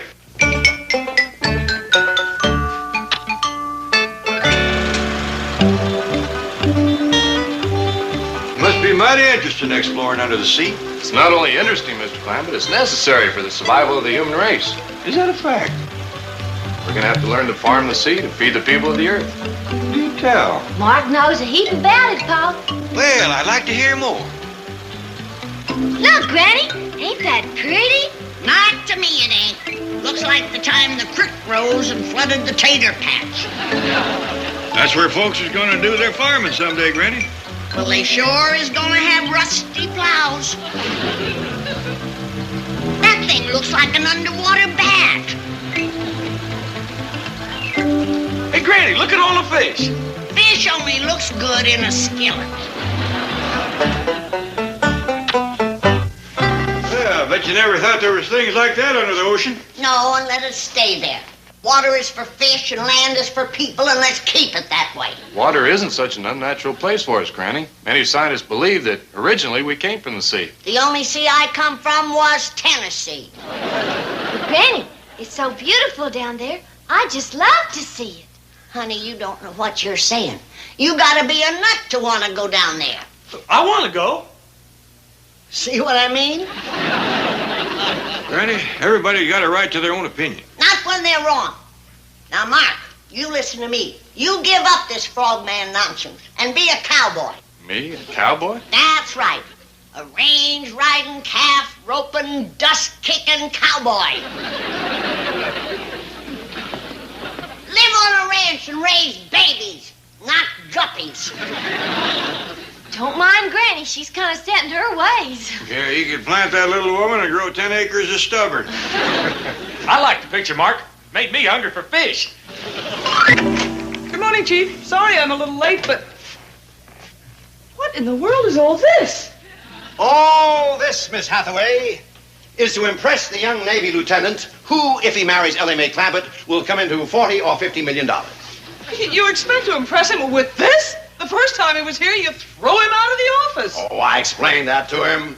The natural resentment of a lowly sailor toward an officer. Lowly sailor, you were in the Army. That is a secret which shall remain a secret. To Lieutenant Mark Templeton, I am Spunky Drysdale of the United States Navy.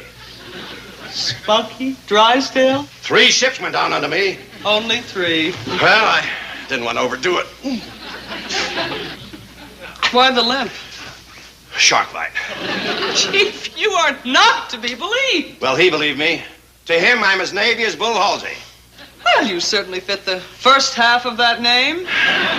Watch it, Hathaway. Oh, but Chief, this Skipper to you. Now think Navy. This is a ship. I am the skipper. You are just one of my crew. Request permission to mutiny?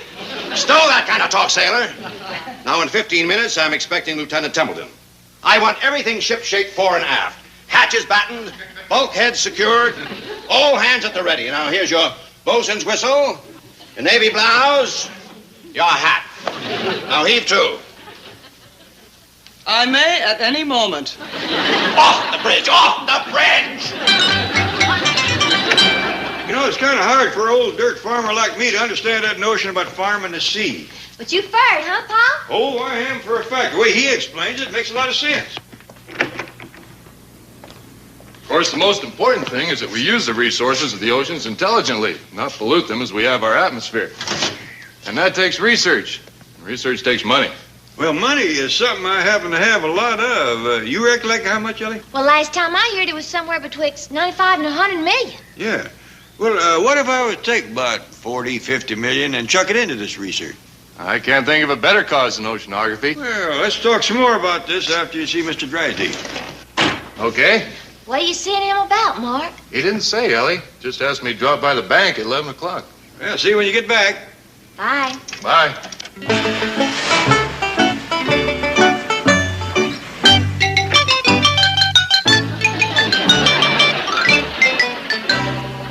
Lieutenant Mark Templeton to see you, sir. Pipe him aboard.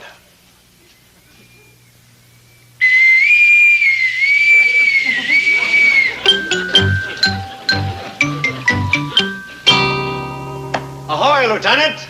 Welcome to the bridge. Hey, you really are Navy, aren't you? Ah, it's in my blood. Stand watch, Hathaway. See that we're not disturbed. Aye, sir. What time is my next appointment? Lunch at 12 o'clock. What was that, sailor? Sorry, Skipper. Mess at 8 bells. That's better. Shape up or ship out. Aye, sir. And secure that hatch. You know, I don't remember your office being like this. Of course, you threw me out so fast, I really didn't get a good look. Well, Lieutenant, I explained that. It was suddenly seeing this uniform and having those war years flash before me. Hearing those young officers yell at me, man that gun, defuse that faulty torpedo. I know, it must have been rough. Don't get me wrong, I'm not grousing. It was great training. It taught me how to run this bank the way a captain runs a ship, the just way, the honest way, the Navy way. Sorry to see that shark bite still bothering you.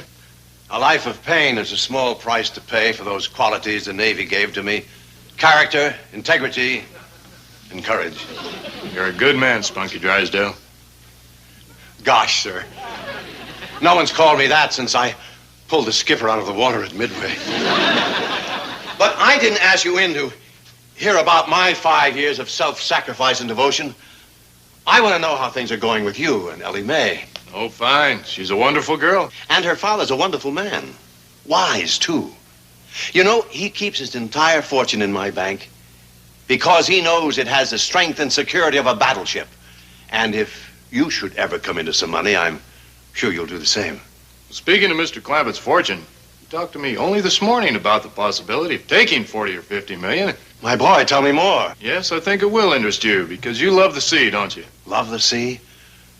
Mark, my boy, when this old sailor's heart stops beating in this shark-ravaged body, I want it taken out on the bosom of the Pacific and lowered into the everlasting embrace of Mother Ocean. You really love it. More than life itself. Well, that's great, because you may want to make a donation yourself. Donation? To what? Oceanography. That's what Mr. Clampett wants to donate 40 or 50 million for. Oceanography? Yes, he's convinced that marine research is... Where did he get that stupid idea? Well, for me, but I wouldn't call it stupid. You're right. Insane is a better word. Mr. Drysdale, it's for the sea. It's for the birds. Hathaway on the double. Aye, sir. You want the lieutenant piped over the side? I want him thrown over the side. What? Get him out of here. If he gives you any trouble, call the shore patrol and have him locked up. He's dangerous. What happened? He suddenly went berserk. Now hear this, off the bridge. Out! Out! They'll lock him in a brig and throw away the key. Lieutenant Lunkhead, the maniac. 50 million in the ocean. Hello. Oh, howdy, Mr. Drysdale. Oh, listen, Granny. Now, whatever you do, don't let Ellie get serious about this Lieutenant Templeton. The man's as nutty as a fruitcake. I've been telling everybody he's a frog brain, but nobody'll listen. I'll listen. I'm on your side. Good. That makes 3 of us. And we'll win. Who's the third one? Jethro. Maybe we'll win anyway. I'll be right over. Hey, what's going on? We all going down to the cement pond for another scuba lesson. Where you been? Fishing? Catch anything? Nothing but a mess of frogs. I'm gonna tote them out to the kitchen so that Granny... Oh, boy, don't bring Granny no frogs to cook. Oh, I forgot. She done took a sudden fondness to them critters. Granny's making pets out of them. I think she's got one name for every member of the family.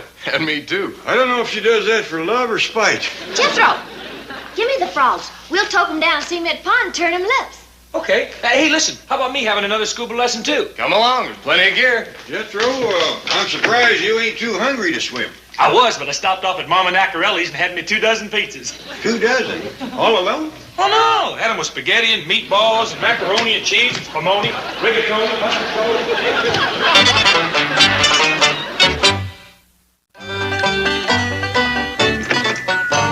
Where you been, Mr. Drysdale? Spying on the enemy. They're all down at the swimming pool learning to swim underwater. Oh, here we go again. They's gonna turn into frogs. They look like 4 frogs now.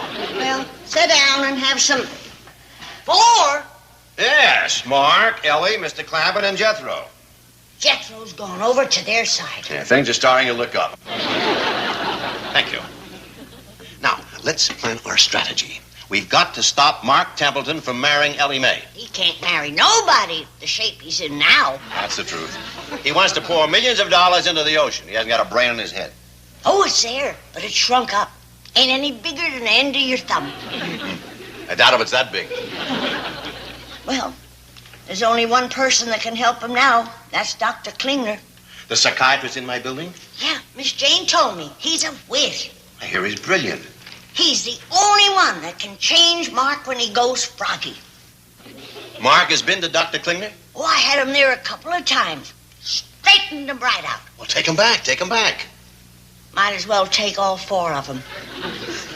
Good idea. Group therapy. Well, there you are, Doctor, and the whole stupid family. Jed, Jethro, Ellie Mae, and Lieutenant Mark Templeton. Who's that little fellow? I don't know. Must be some neighborhood kid that jumped in the pond with them. Well, you know what to do. Miss Jane is waiting to drive them home. Quick as you work your magic. Come in, Miss Hathaway. You know Dr. Klingner. Yes, hello, Doctor. Miss Hathaway. Well, see you at home. Well, how will you get there? Oh, I want to walk. I need time to think and pray. That little lady has the most extraordinary frog fixation. She thinks these frogs here are her family. Who's the little one? Neighbor kid.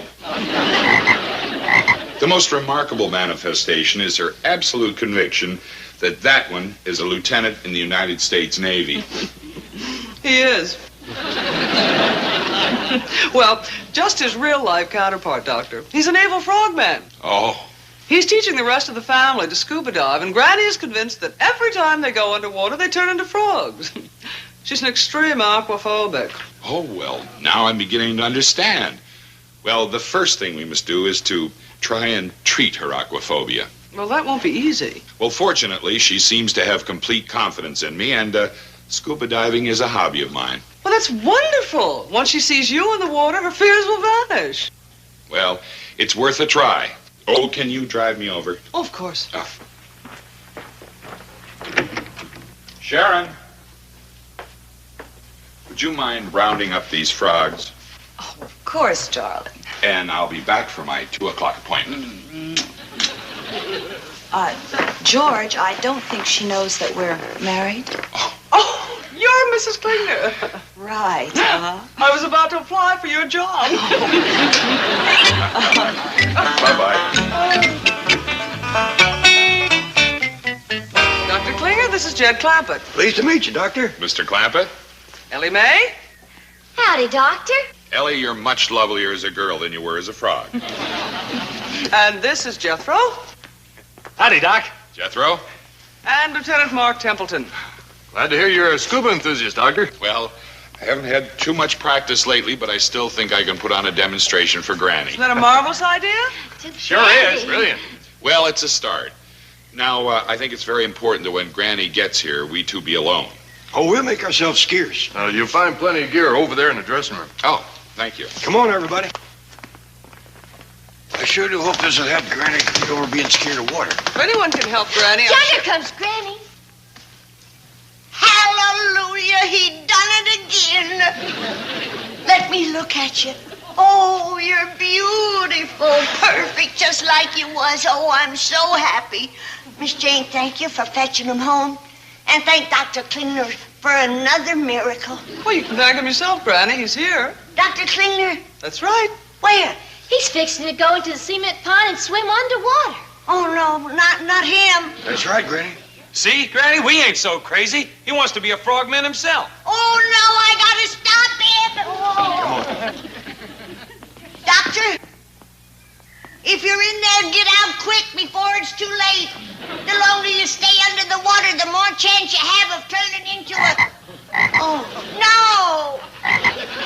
Doctor, you of all people, after you seen what happened to the others, how could you do it? I don't know nobody that can change you back. What's that pretty secretary of yours gonna think when you hop in looking like that? To say nothing of your next patient. Oh, well, All I can do is take you down there and try and explain how it happened. Come on now. Come on over here. Get in the sack. Now, darling, before I show you what's in this sack, I want to ask you, how long have you been the doctor's secretary? Oh, golly, let's see. I worked for him a year before we got married, so that would be going on about... You're his wife? That's right. Oh, me. That's going to make it double hard. Hard to what? To open this sack. Before I do, I want you to think back to your wedding vows. Remember how you promised to take the doctor for better or for worse? Yes. Well, you've had the better. Here comes the worst. There he is, honey. Who? Your lawful wedded husband, George M. Klingner, Jr. Yes, of course. Yes, hi, George. My, you certainly are looking well. Mrs. Klingner, you're a brave woman, and you're taking this real good. But let's face it, he don't look well. He's a mess. Well, he certainly isn't the man I married. That's for sure. What do you aim to do with him? I think I'll take him home to the children. You got young'uns? Yes. They might enjoy keeping him in the fish pond. Mrs. Klingner, it's one thing to be brave, but if that man ever needed love and affection, he needs it now. Yes, and you're right, and I will see that he does get it. Just remembered something. It might be our salvation. Do you remember the story of the pretty girl that kissed the frog and turned him into a handsome prince? Yes. Try it. Well, I hardly think that I've seen it work, darling. Try it. Pick him up in your hands and kiss him. Well, I don't... I won't watch. I know it's embarrassing. Ellie felt the same way. I'll leave. Thank you. Good luck, and I'll be praying for you.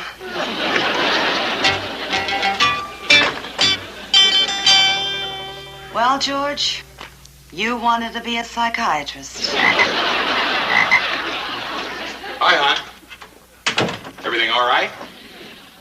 The frog lady was just here. Granny. Yes. So that's why I missed her at the swimming pool. Who's that? You. Handsome devil, isn't he? I think so.